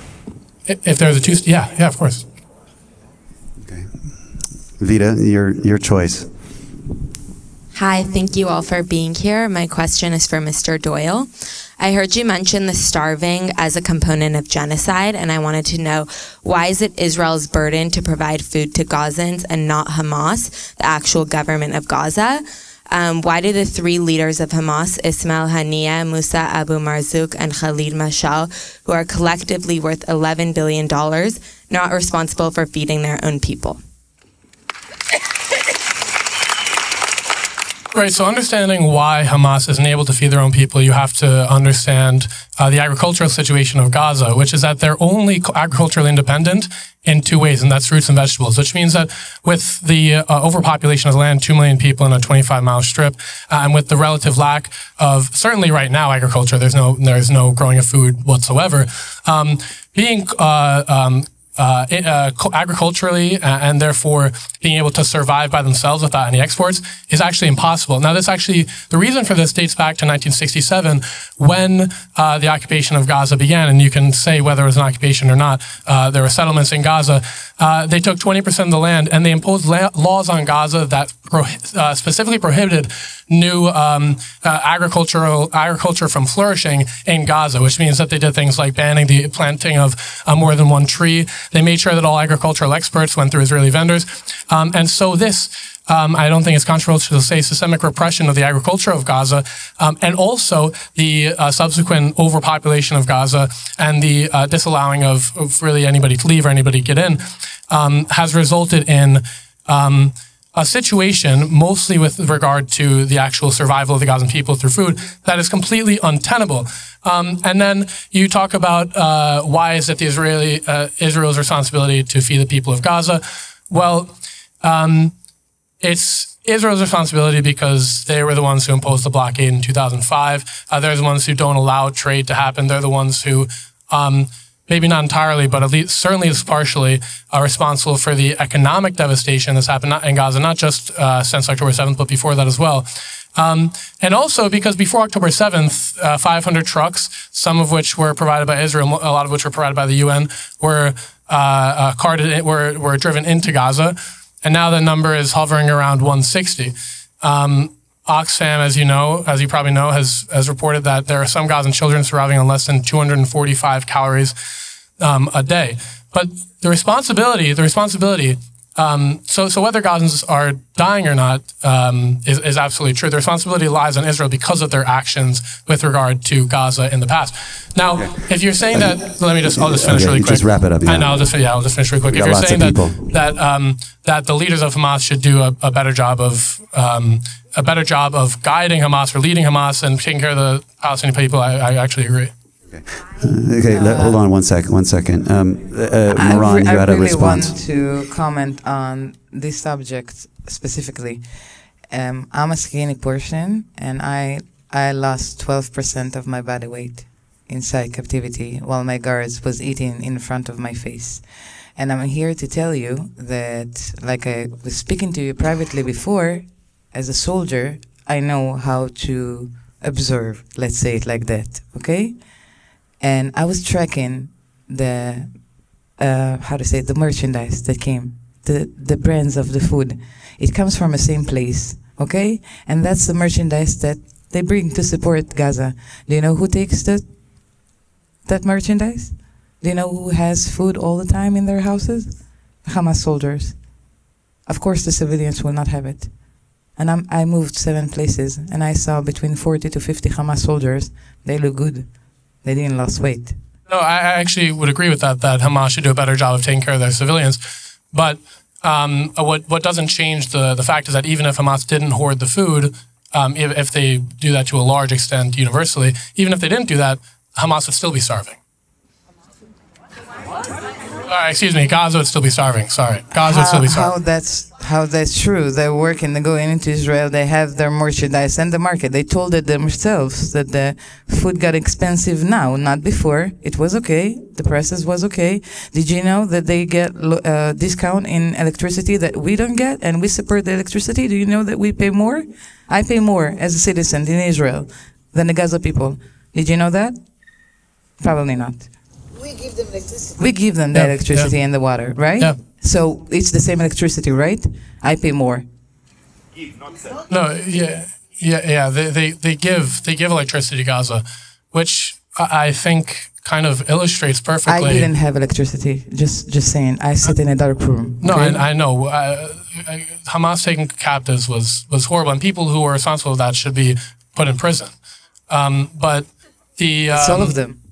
But the fact that Gaza has to be given electricity and they cannot sustain that by themselves is indicative of the horrific conditions of Gaza right now and before. Is that okay? Let me just hold on a second. The thing that seems to be missing, and I'm not criticizing what you're saying. I'm just like noticing that the thing that's missing from your commentary is why, and why is there control of these things in Gaza? Is it just because Israelis don't like Gazans? Or is it because they're worried about their self-preservation and they have to control things to prevent things from coming over the border? Is that? Well, as a part of controlling Gaza, they have completely decimated not only the civilian infrastructure, but the agriculture, the economy of Gaza. That's what I'm saying. As a part of controlling it, so destroying the agriculture of Gaza, as they did, as I said, 1967, has nothing to do with safety. So, if you're asking, is the reason that Israel has this embargo on Gaza because they're worried about their own safety? Well, there's two answers to that. Well, one, no, it clearly isn't, because they have put into place repressive policies in Gaza long before Hamas even existed. But secondly, as we know, these kind of repressive policies only increase the hatred. If they wanted to actually make peace, then they wouldn't be instituting embargoes. Now, it goes beyond that the embargo in 2006 was actually in violation of the ceasefire that they signed with Hamas. And so Israel's consistent violation of ceasefire agreements and peace deals is something that's not talked about nearly enough, and indicates that Israel's not just worried about their own safety, they're worried about making sure that they maintain the discriminatory policies that oppress the Palestinians in Israel and in Gaza and in the West Bank. Okay, I think, hold on. I think I would like to ask you where you're getting that information from, because it seems like there's been quite a few breaches of ceasefires by Hamas that I don't hear any times that Israel is initiating those breaches. But and I know you disagree with me, but let's take some more questions. I just want to set the playing field here a little bit. So we're going to start limiting the answers to 2 minutes so we can get through this, because we want to really get all these people's questions answered. Yes, over here. We've got some people over here. Vita, could you got it? You got the mic? All right. I have two questions for Mr. Doyle. I'll get them out as quickly as possible, and I hope you can answer both of them. Number one, you insistently evoke the Holocaust by accusing Jewish Israelis of genocide and putting Palestinians in concentration camps. The IHRA definition of anti-Semitism includes drawing comparisons of contemporary Israeli policy to that of the Nazis. So, do you A, believe the International Holocaust Remembrance Alliance has misdefined anti-Semitism, or B, are you an avowed anti-Semite? That's A or B. What's the definition? It includes drawing comparisons of contemporary Israeli policy to that of the Nazis. You said you accused Jewish Israelis of genocide and putting Palestinians in concentration camps. So that's question one. That's just A or B. There's no option C. My second question is, there's an undeniable violent orthodoxy among your movement, and the encampment in particular, where anyone who advocates for the unconditional release of the hostages or the destruction of Hamas is physically attacked or blocked out of public spaces. So I'm grateful that you're here for a relatively civilized conversation, but how is your violent, exclusionist, anti-Semitic movement helping anything? And do you have a solution for the region and any ideas about the hostage crisis other than globalizing the Intifada? Yeah, so the definition of anti-Semitism by what was it called? The International Holocaust Remembrance Alliance. International Holocaust Remembrance Alliance. Yeah, that's ridiculous. You can compare...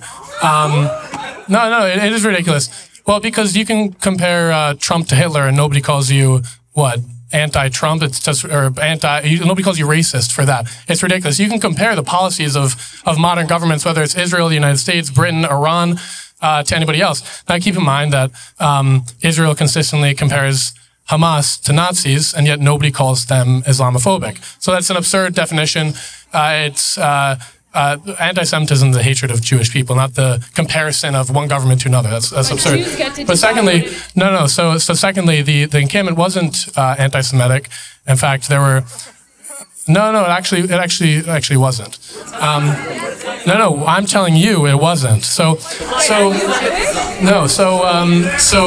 the encampment, everybody saw it. No, Jews were actually allowed to go to class. Yes, they were. I was in the encampment. You're wrong. Jews were allowed to go to class. Jews were allowed to go to class. Hold on.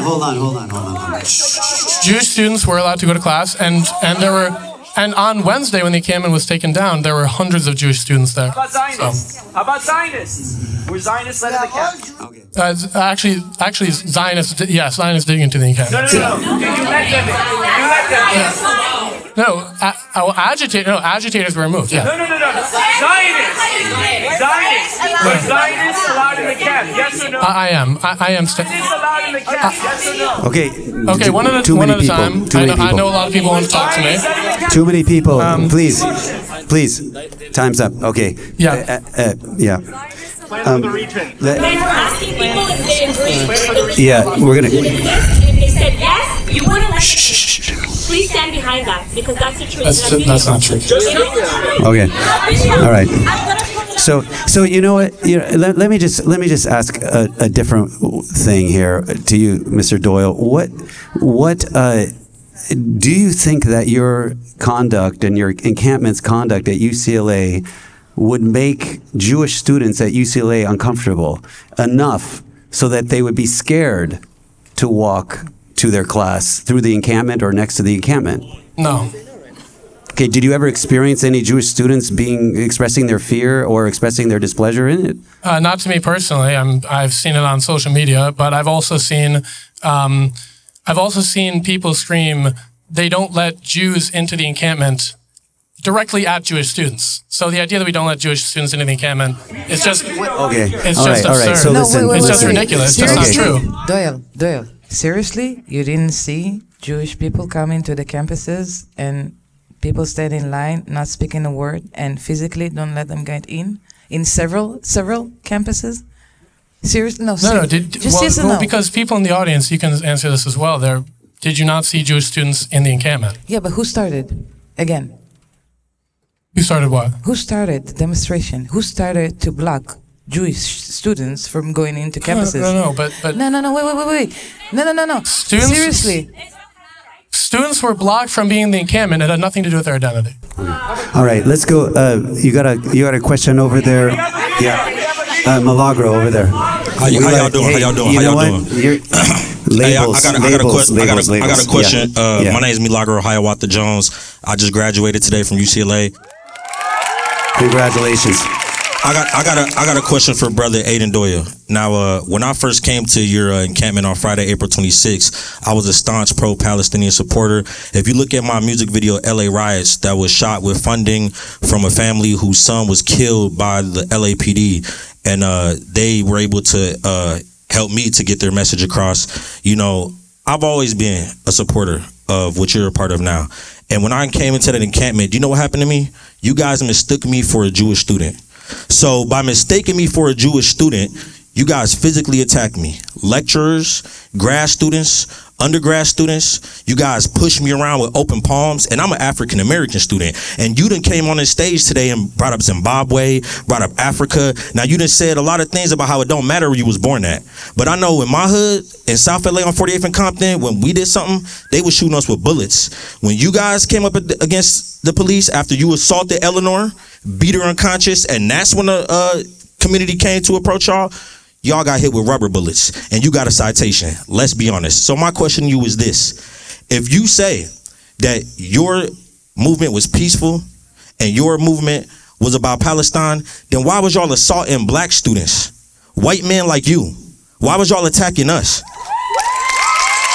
If you believe in rights against oppression, why my daddy was born before the Civil Rights Act was passed and you stopped his son, the first graduate of university in our family, and y'all put y'all hands all over me and y'all put y'all foot on my daughter's stroller and y'all did it on camera and everything with no shame. At the end of the day, every single member of SJP is gonna face the RICO Act because y'all are a criminal organization. So answer me this, answer me this, answer me this, answer me this. If you're a peaceful movement and you respect the rights of citizens, why did y'all violate my rights? Yes, I don't know how many times I have to say, but nobody wasn't allowed in the encampment on the basis of their identity.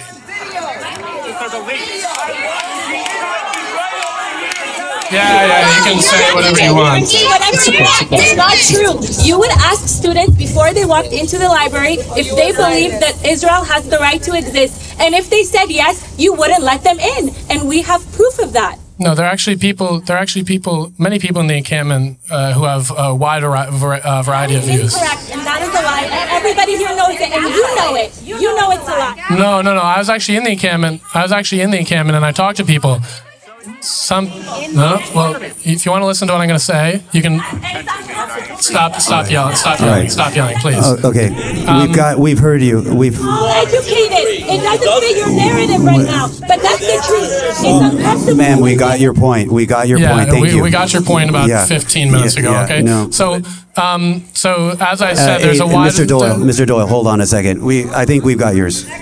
Let's get the next question. Hey, everybody. Yeah. Yeah, actually, guys, we had. Wait, why do you have wristbands? Yeah, I'll answer the question. Well, as you know, on Tuesday, the entire encampment was attacked by a violent mob of counter-protesters. No, in fact, I actually still have a mark from when I was stabbed by a metal rod. So fear of violence by agitators was a very real thing. Okay, next question. Yeah, you can say next what you question. want. Hello. Hi.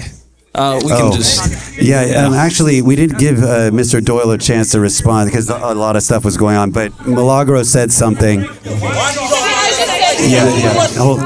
Your questions. Why did y'all violate my rights, man? Same thing. So just be patient, so everyone can ask their question, and you guys can continue this as we go along. But don't yell at him, because then we can't get the dialogue. Yeah, Milagro asked a question. You should answer it, and then let's move on. Yeah, nobody violated your rights. There were instances. We didn't violate your rights.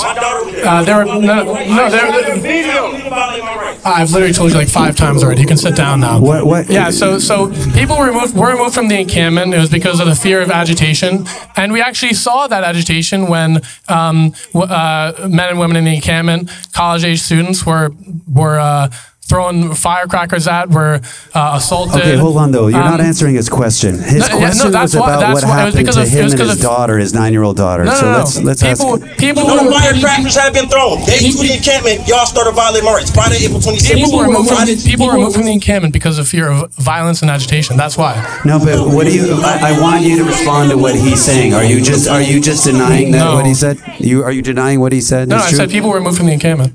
Okay, all right. Let's move to the next question. Hello. Thank you for the quick transition to my question. My name's Tajveer Singh. I'm actually a UCLA student, and I want to ask a question, sort of delving away from the personal stuff here and getting onto what the situation is going to look like in the future. So I know someone said there hasn't been a question for Mr. Yousef, so this is for both Mr. Doyle and Mr. Yousef. My question is, how do you see this conflict ending, and why or why not is that resolution adequate in creating long-term peace and stability in the region? It directed to any particular speaker? I can just answer super quickly, and then Mosab can. There needs to be a one-state solution with equal rights and protections for everybody, and an relatively equal distribution of the land for both Jews, Muslims, and Christians. And that means that the government, that means that the government of Hamas, the Palestinian Authority, and the Israeli government, none of them are perfectly suitable to do this, but it would require a lot of cooperation between the three. One Arab country where Jews have full rights, or How would that work when there's a good number of the population in the Palestinian territories that do not want that? No, there are a number of people in Israel that don't want a one-state solution. There are a number of people, a lot of people in Palestine don't want a one-state solution. Wait. How can you say? Wait. Okay, how can you? I've answered the question. But how can you have a discussion with none of the Hamas representatives sitting here now, and you will never sit here right now? How can you have both sides facts if only one side is volunteer to sit here at all time? In any place you'll ask him to. Did you see any one of the Hamas comes to sit here, to debate, to discussion? And that's a question I was going to ask you at the end is, why is it that you think that you're the only person that we got to come up here to speak from your side of the issue? Yeah, I can't speak for the people who didn't want to speak. But what I can say is that the view of Hamas as a completely implacable force is not completely incorrect, because they see the Palestinian issue as a very religious issue, and going back on that issue is seen as going back on God. But like we saw with the PLO, over time, they become more of a political movement and less of a nationalist movement, like we'll see with Hamas. Like we've seen with the change from 1987 charter to 1917 charter, they change and they adapt and they grow over time, and it's changing from a staunchly religious movement. Obviously, it still is a very much religious movement, but the movement itself, especially with regard to Hamas, becomes more political and becomes more malleable. The idea is that in time, if we can get Israel and Hamas to both agree to a just solution, then it's ridiculous to say, well, because Hamas is implacable now, then there won't be a solution, because Israel has also been implacable. Hamas controls the city. Hamas controls the city. Okay. I sat with one of the guards, okay, and I tried to make him picture himself flying to Thailand or a different country. It took me only 30 days. Bless you. It took me only 30 days to do so. When he tried to imagine, when he reached to the peak of the imagination, like, to do like that, it took me 30 days to make him do that. Eventually, he fell to the chair back and said, "Oh, I can, but the Hamas will shoot me." Do you know that they're not allowed to get out? Yeah. Oh, no, I think it's wrong. But they control the city. Do you understand that? I disagree. I don't really. But do you understand that the Hamas controls the city, which means it controls the civilians, which means he controls any outcome or what will happen to the civilians? Do you understand that? Sorry. No, I hope I've made it clear that don't really defend Hamas that much. Yeah, but the Hamas controls Gaza. Well, yeah, it's a nuanced, situation. Stay with me. Yeah. Hamas controls Gaza. Yeah. Do we agree on that? They control some of Gaza. They control some of... Okay. Thank you. Look, the problem is not only with Hamas. It looks like we have to please so many opposing forces. We try to please Hamas, then we have a problem with the Islamic Jihad. Then if we please Islamic Jihad, we have a problem with the public front. We please this, then we have to go to FIDA. Then we have to go to national. We have about 12 Palestinian factions, and all of them have different idea of what Palestine is and what can satisfy their political ambition. Then now we have Mr. Dillon, and we have a million like him in the United States that they became legitimate force in the conflict. So Israel will have to also bring them to the negotiating table and try to please their political ambition as well. So as you see, each one of them is basically a black hole that cannot be satisfied. And all of them have one thing in common, and that's not to build a Palestine. It's only to delegitimize Israel. That's the only thing they know how to do. Because if you ask him practically, how can he actually construct a model of Palestine if he's never been there? If he was actually a sincere person, he would take a flight and go to Gaza and feel the people and see their suffering firsthand. Or if it's too dangerous for him, I wouldn't blame him. Probably he would be very terrified to be in Gaza. It's too much. At least go to the West Bank. You can go to the city of Ramallah, live with the people for a couple of years, understand their culture. And when I say a couple of years, it's not enough. In order to know the mentality of the people, you have to spend with them a decade at least of daily experience to understand what they stand for before you start advocating on their behalf. You're just taking the side against Israel for killing Gaza children, ignoring the reality that Hamas is using them as civilians, as human shields. And I've been telling you this from day one, that you have been used by Hamas. They want you to cause chaos. They want the global chaos. They want to put pressure on the US government, on the Israeli government, and all other democracies. They want to bring the civilized world to its knees from those ugly images that we see from the war. But Israel did not initiate that war on October 7th. Hamas did. And our problem is not only with Hamas, is with the Palestinian ideology that you just want to gift Hamas and other fanatics a Palestinian state, thinking that this is going to bring a solution. This is going to create a global chaos. These people are not looking for equal opportunity. They don't want to divide the land. If they wanted to divide the land, they would have accepted the partition back in 1948. But instead of declaring their independence, they declared war against the Jewish people. Then they remembered some 40 years later to declare their independence. This is Palestinians, or what so-called Palestinians. They have many, many fundamental problems. They don't have a legitimate leadership. You know, you tell me about the camp, and like you speak on behalf of all the encampment in the United States. You run only a camp here at UCLA. There are other encampments. You are not in charge of them, and they did not even elect you as a leadership. You don't have a moral compass.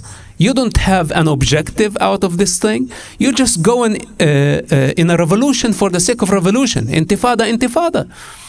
And you don't have a resolution. Where are you? Where are you getting? What's the next shore? So fundamentally, we have a problem with Palestine. Before we resolve this issue, we need the Palestinians to decide what they want, first of all. What's their constitution? What's their agenda? What's their leadership? And will they drop violence as a method? Will they accept Israel's right to exist? Then after that, we can have a dialogue, and there can be a solution. But as long as they want to annihilate the state of Israel, kill their own children, sacrifice civilians only for your sympathy and the rest of the world's sympathy, then this cycle of violence will never end. So first of all, the forced narrative must end. Then the use of violence has to be dropped completely and unconditionally, targeting civilians indiscriminately. Then after that, there would be room for dialogue and negotiations. If I may, and also to Mr. please Yousef, add up to it the basic needs. I'm sorry, that, just in one point of 2024, gay people, women, other basic stuff that you know are not allowed in there. So try to think what you support. I just one point of clarification from Mr. Yousef. This will be really quick. I understand the characterization of Palestine and Hamas, but I think the answer you gave was a little retrospective. I guess I'm asking, what do you think, not what it should be like, but what it will look like, and is that a good solution or good way to create stability in the region? Look, the children of the region, you know, before they were, the Palestinian identity was enforced on them. They're just children. There are Arab children, there are Jewish children, there are Druze children, and all ethnicities can get along. Arabs and Jews can get along. And I lived that era before the first Palestinian Intifada. Things were okay. Jewish families used to come to our village and dine with us. We used to go to theirs. My father, by the way, as a Hamas leader, I remember him prior to the first Intifada serving food with his own hands. That was just 1 or 2 years before the first Palestinian Intifada. And we coexisted together.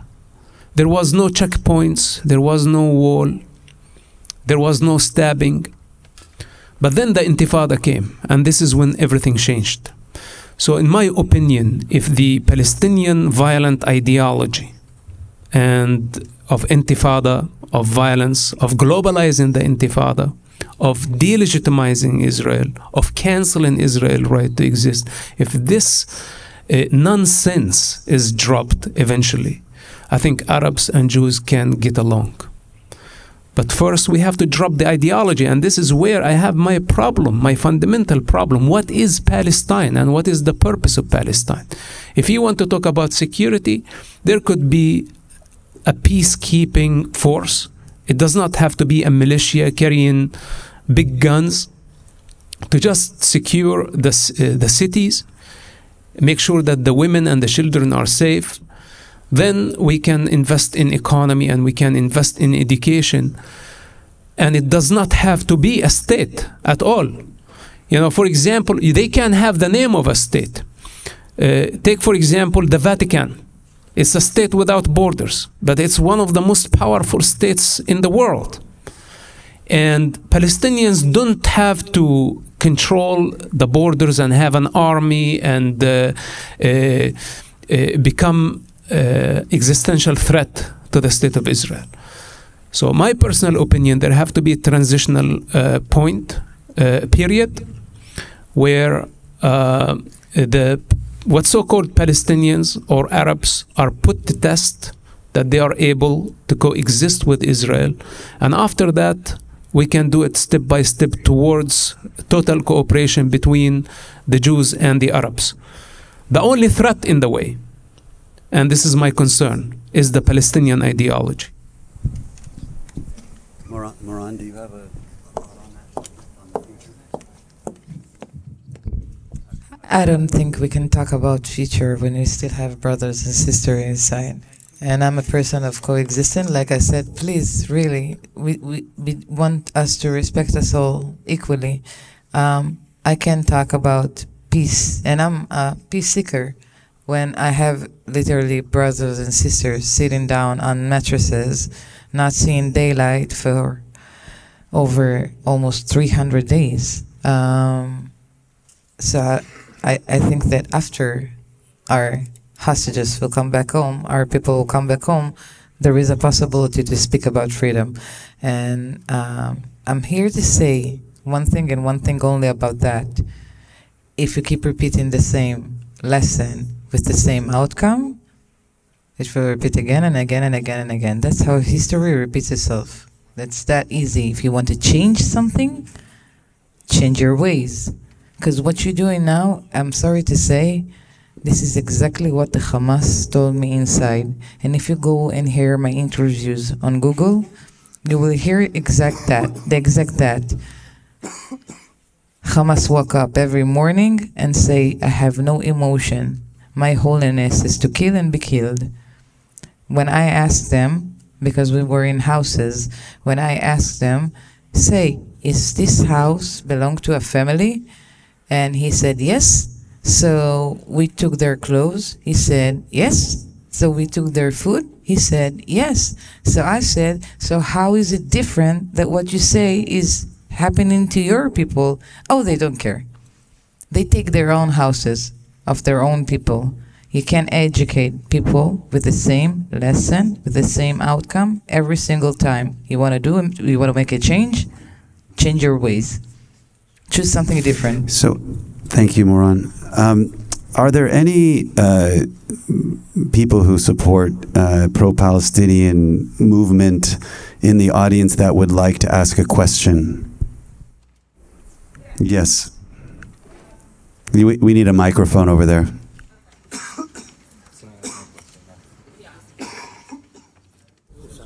You want to?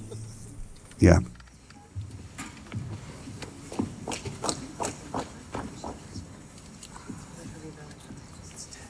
Thank you. My name is Renee. Aidan, I commend you for... Can you hear me? Okay. My name is Renee, and I'm from Jordan, and I grew up there. Aidan, as a young man, I commend you for putting on a suit and coming out here tonight. I appreciate that from a professor, okay? But you also have to have enough humility to know that you don't know enough. And I'm telling you that as an Arab. So where would I rather live? Tel Aviv or Gaza? Who would I rather live amongst? Hamas, which is what you're advocating for. I also believe that it's words and your actions are incredibly dangerous. So you're not doing my people any good by these encampments. If anything, you're empowering Hamas, Hezbollah, ISIS, and the plethora that are kind of in breeding right now. So like I said, I appreciate, you putting on a suit and coming here and speaking for my people. My people don't want you speaking for them because you're not helping us. You're not. You can shake your head. You can shake your head. You can shake your head. I don't claim to speak for the people of Jordan. I don't know what you're talking about. Jordan, Palestine, same thing. Listen, don't be rude, man. They're not the same thing. Okay, it's not the same thing, but no, actually, here's the thing. Here's one thing you don't know. No, they're literally not. Hold on. Let her speak. Before the British mandate, I could have been a Palestinian instead of a Jordanian or Egyptian. It's the same people. So don't act like you know my people better than myself or Yousef. So that's the arrogance that I have with the encampments. This is the arrogance and the problem that I have with the encampments. I came here tonight with a fucking taser because you think you're protesting peacefully? I'm going to be okay showing up here by myself because white, entitled, spoiled Americans want to get attention? That's what you're standing up for. You're making it worse for Arabs here and back home. So you're not doing any of us any I have a question for you. Can I ask a question not regarding politicians? Yeah. Any other pro-Palestinian students or adults? Can I ask a small question? Yes. A small question, like a really friendly question. What will happen if me and you will text and we'll meet up in a bar in the middle of the US next to the campus, just with your agenda, me with my opinions, and then your friends will see you from the side? What will happen? You mean my friends from the encampment? Your friends that support the same agenda that you support. And I'm wearing my Star of David and all my Judaism signs. What will happen if they'll see you in a casual conversation with me? I think they'd probably be fine with it. Doyle, I was disconnected from civilization for 2 months. It took me half a minute to understand that something will happen to me. I was forbidden to speak Hebrew in London next to students. You know that? Because they feared my life. I'm not allowed to put Star of David in many, many cities. Did you know that?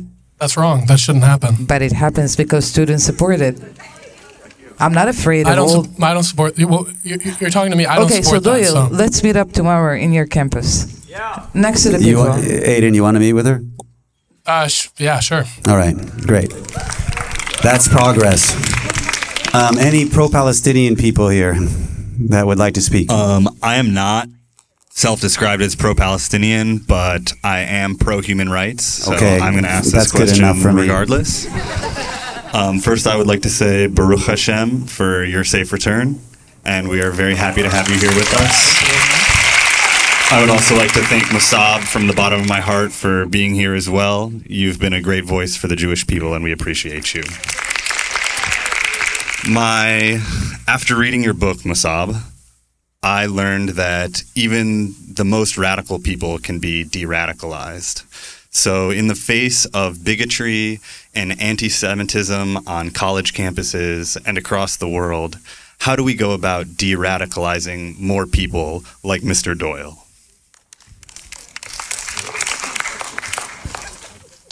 Look, ideology is a construct, and this is, I speak from a personal experience because I was able to change the way I think, and the way I perceive reality. But it requires lots of courage that we should work on ourselves and be able to drop our false identities, not actually empower them. Palestine or Palestinian, again, it's a construct, and we can deconstruct that. But first of all, we need either to drop it completely or to reshape it of something that is useful. And that's what I'm saying. You want to be a Palestinian, I don't have a problem. If they insist on that identity, ideology, then I have no problem. But I need to see their constitution. What actually makes them Palestinians? And how can I satisfy their needs, their wants, their ambition? And who is the leadership? Am I talking to students on UCLA campus that they're completely irrelevant to the reality of the Middle East, that actually don't have a connection or power to force Hamas to release one hostage, or to force Hamas to step down and get out of the way of the Arab and Jewish children so they can live their life? They don't have that kind of power. They cannot convince Hamas. Hamas won't listen to them. They don't have authority. But they are working freely to advocate on behalf of Hamas propaganda. So we are not helping the situation. We are empowering this ideology, we are globalizing it, and we are getting infinite forces from everywhere to take part of this complicated matrix of the Middle East. So my suggestion, first of all, we need to localize it, not globalize it. And anti-war activity is something, but to delegitimize a democracy by spreading all type of allegations, like for example, a genocide, this is a very serious allegation. And when the ICJ judge say that there is no genocide, then it's finished. The people with the authority on the topic said the final verdict, the final word, but the pro-Palestine and the encampment did not suit them well. They wanted the genocide allegations to continue for eternity because it's serving their agendas now.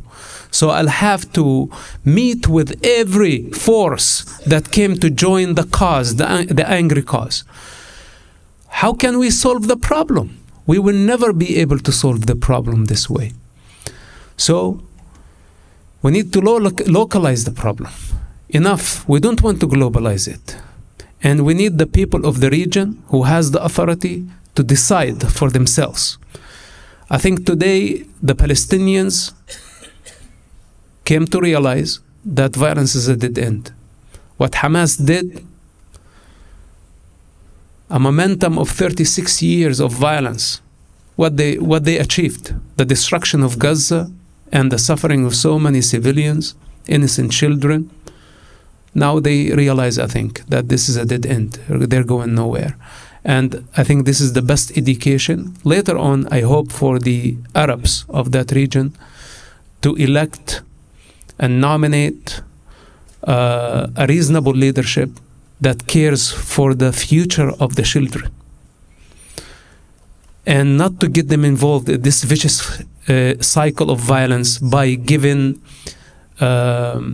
nonsense solutions and speaking on behalf of a region that we don't understand. Thank you. Any other pro-Palestinian people here? Are you pro-Palestinian? Yeah? Okay. No, back there. I don't know if I...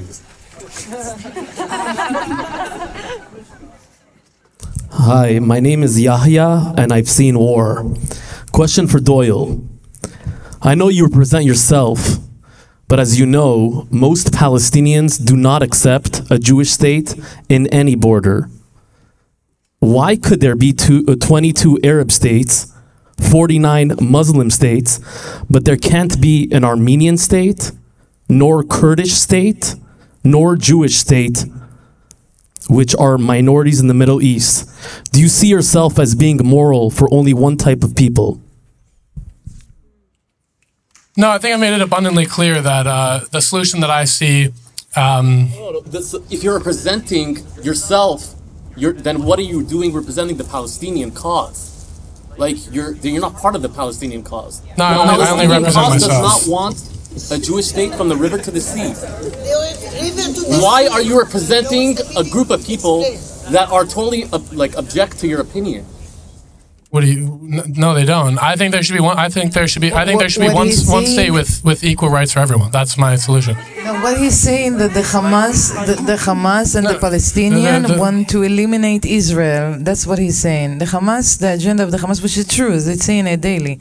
The Hamas agenda and the civilians' agenda, not most of them, how it is, not 100% support the same purpose, but most of them wants to eliminate Israel, which means to destroy and kill, not to move to a different place. That's what he's saying. That's it. I was just sharpening it.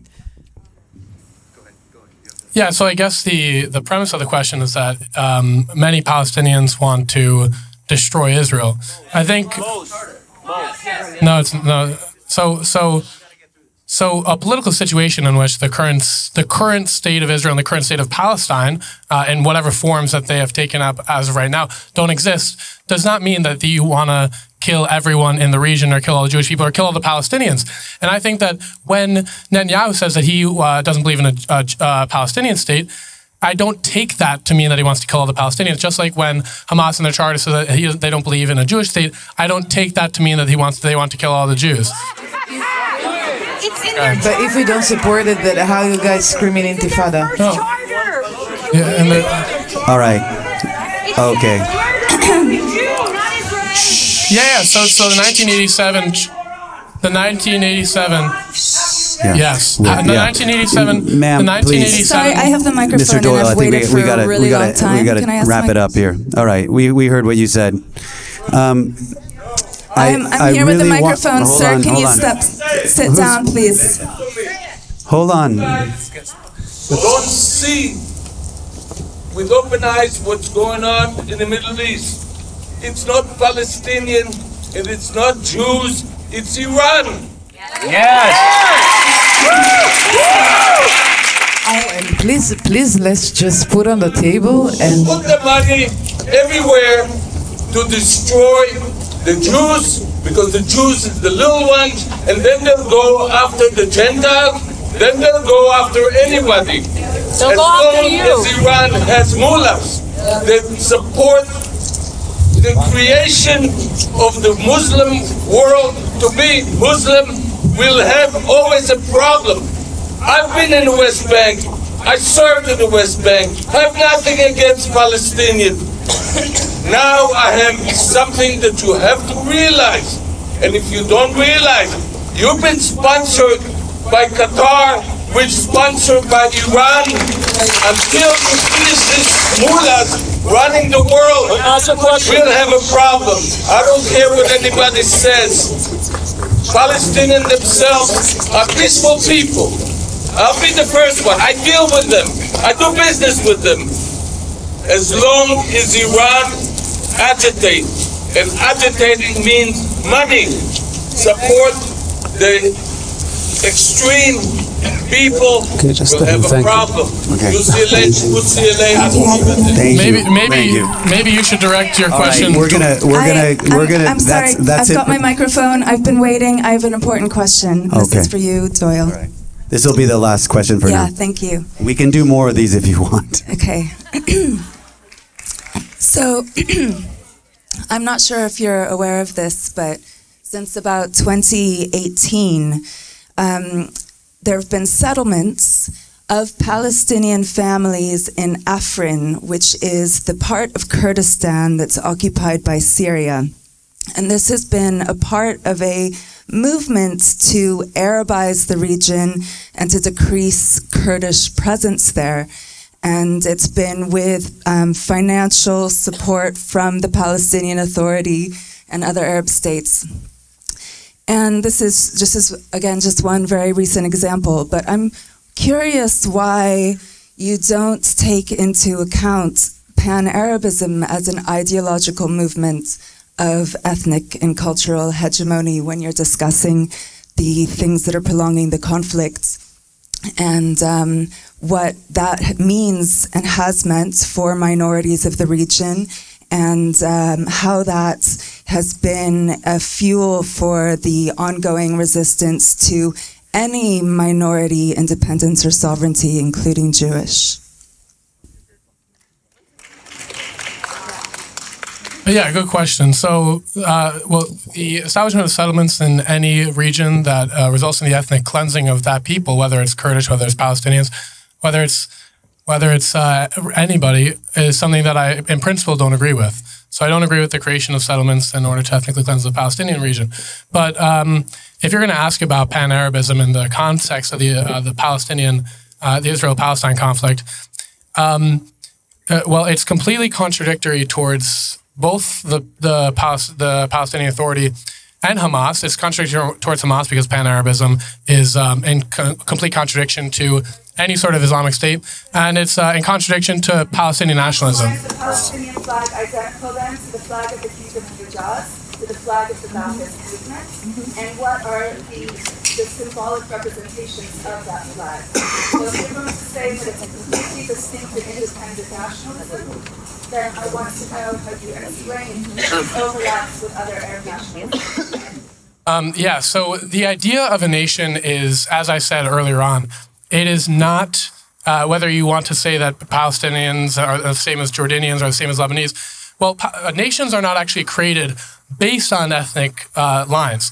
Rather, they're realized, and then the ethnic distinctions between nations are realized. And this has been the case across the world. So any genetic similarities or any cultural similarities between Palestinians and Jordanians or Palestinians and other Arab countries is actually irrelevant. And first of all, well, let me just finish because well, first of all, Palestinians are actually quite genetically distinct from other Arab countries like Saudi Arabia. But even if that's irrelevant, the existence of a nation, even if Palestinians were identical to every other Arab country, that doesn't mean that they don't have a right to a nation. And we've seen with no creation of. Palestinians have a right to a nation. That's not my question. Oh, okay. It's about Pan-Arabism as an ideological agent in this conflict and opposition, regional opposition to any minority sovereignty, and that having been a shared agenda of multiple Arab nations, including the Palestinian nation.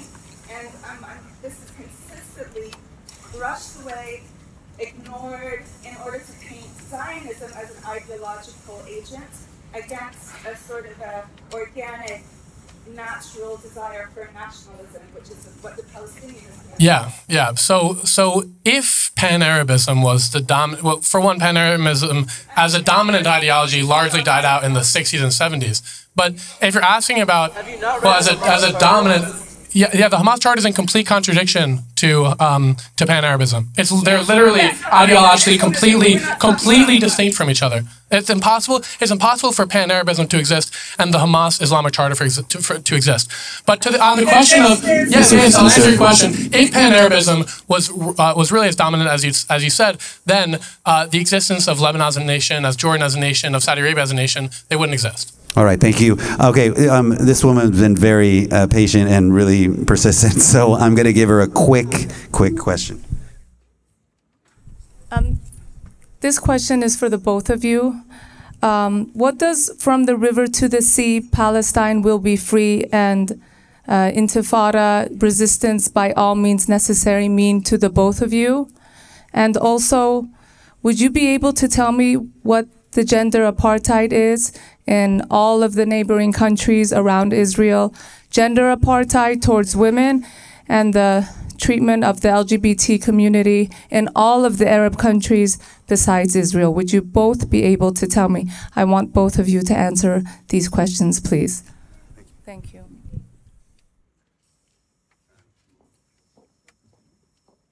Yeah, sure. Well, from the river to the sea, Palestine will be free. All Palestinians are free from the occupation, that they don't have to face discrimination, that they don't have to face apartheid, and that they don't have to face oppression by the Israeli government, and that they don't have to face these constant incursions into Gaza, which, by the way, are designed to be asymmetrical, to target civilian infrastructure, and to make sure that Hamas has as little public support in Gaza as possible. The next you said about the gender apartheid, it's actually not that hard for me to.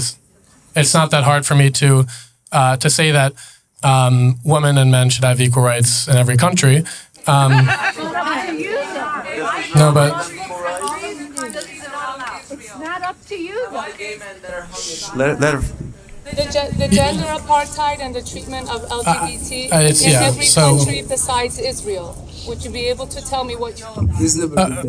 the gender apartheid is well, it's actually it's not the correct use of the term, but but yeah, women in Iran and Saudi Arabia, and Gaza, in Gaza, yes, in Gaza they should have equal rights. Yeah. It's really not that, thank you. It's really So not that you guys, they're going to shut down the lights on us if we don't wrap this up. But I want to say something just in closing. Was there? I have a question for Mr. Yousef. I'm right here. I'm right over here. On our way out. Where is it? Yeah. Wait. Who's right running here. the show? I'm right here. I don't know if you can see me, but you're looking at me right now. So, Mr. Yousef, thank you so much for coming tonight, and this question is directed towards you. Since October 7th, I have noticed more and more people beginning to proudly walk around wearing the keffiyeh, specifically non-Arab people and also people in queer spaces, which I am a part of since I am queer myself. How do you feel when you see queer people and university students, specifically non-Arab people, wearing the keffiyeh as a sort of support and saying we support the Palestinian people? How do you feel seeing that? Because personally, I feel more and more scared walking around in America as a queer Iranian Jew, and it really breaks my heart seeing this, and I want to know, what do you have to say to these people proudly walking around with the keffiyeh, not knowing the significance? Thank you. I think you probably know his answer, but go ahead. The only way I feel that I'm in the wrong business, because I could have sold millions of these keffiyehs and became rich out of the conflict. So I've been missing out. People can wear whatever they want to wear. I don't have a problem with people wearing a keffiyeh. People make dresses out of it. People might make some underwear out of it. It's not my problem. It will never make them authentic. And they will never be part of the reality of the Middle East. They will continue to be part of a virtual reality disconnected from the real world. And I guarantee you that this is not only his or their problems. In life, they are disconnected from reality. They are living in an alternative reality. And this is where they think they rule, by how many followers they have. But eventually, you know who decides the reality on the ground? The brave soldiers who are fighting the real fight in the face of the monsters. At the end of the day, okay, I agreed to come to this debate, but I didn't think that is going to be this ridiculous. Okay. But anyway, I choose to come to someone who's living in their own head, and they want to defy a 45-year of solid experience that has the power of gravity that can take a galaxy in if necessary. So he can go on thinking in his head, but at the end of the day, the powerful soldiers, those are my people. Those are the ones. Those are the ones who are going to decide the day, and those are the ones who will write the history, and everyone else will read it. Thank you.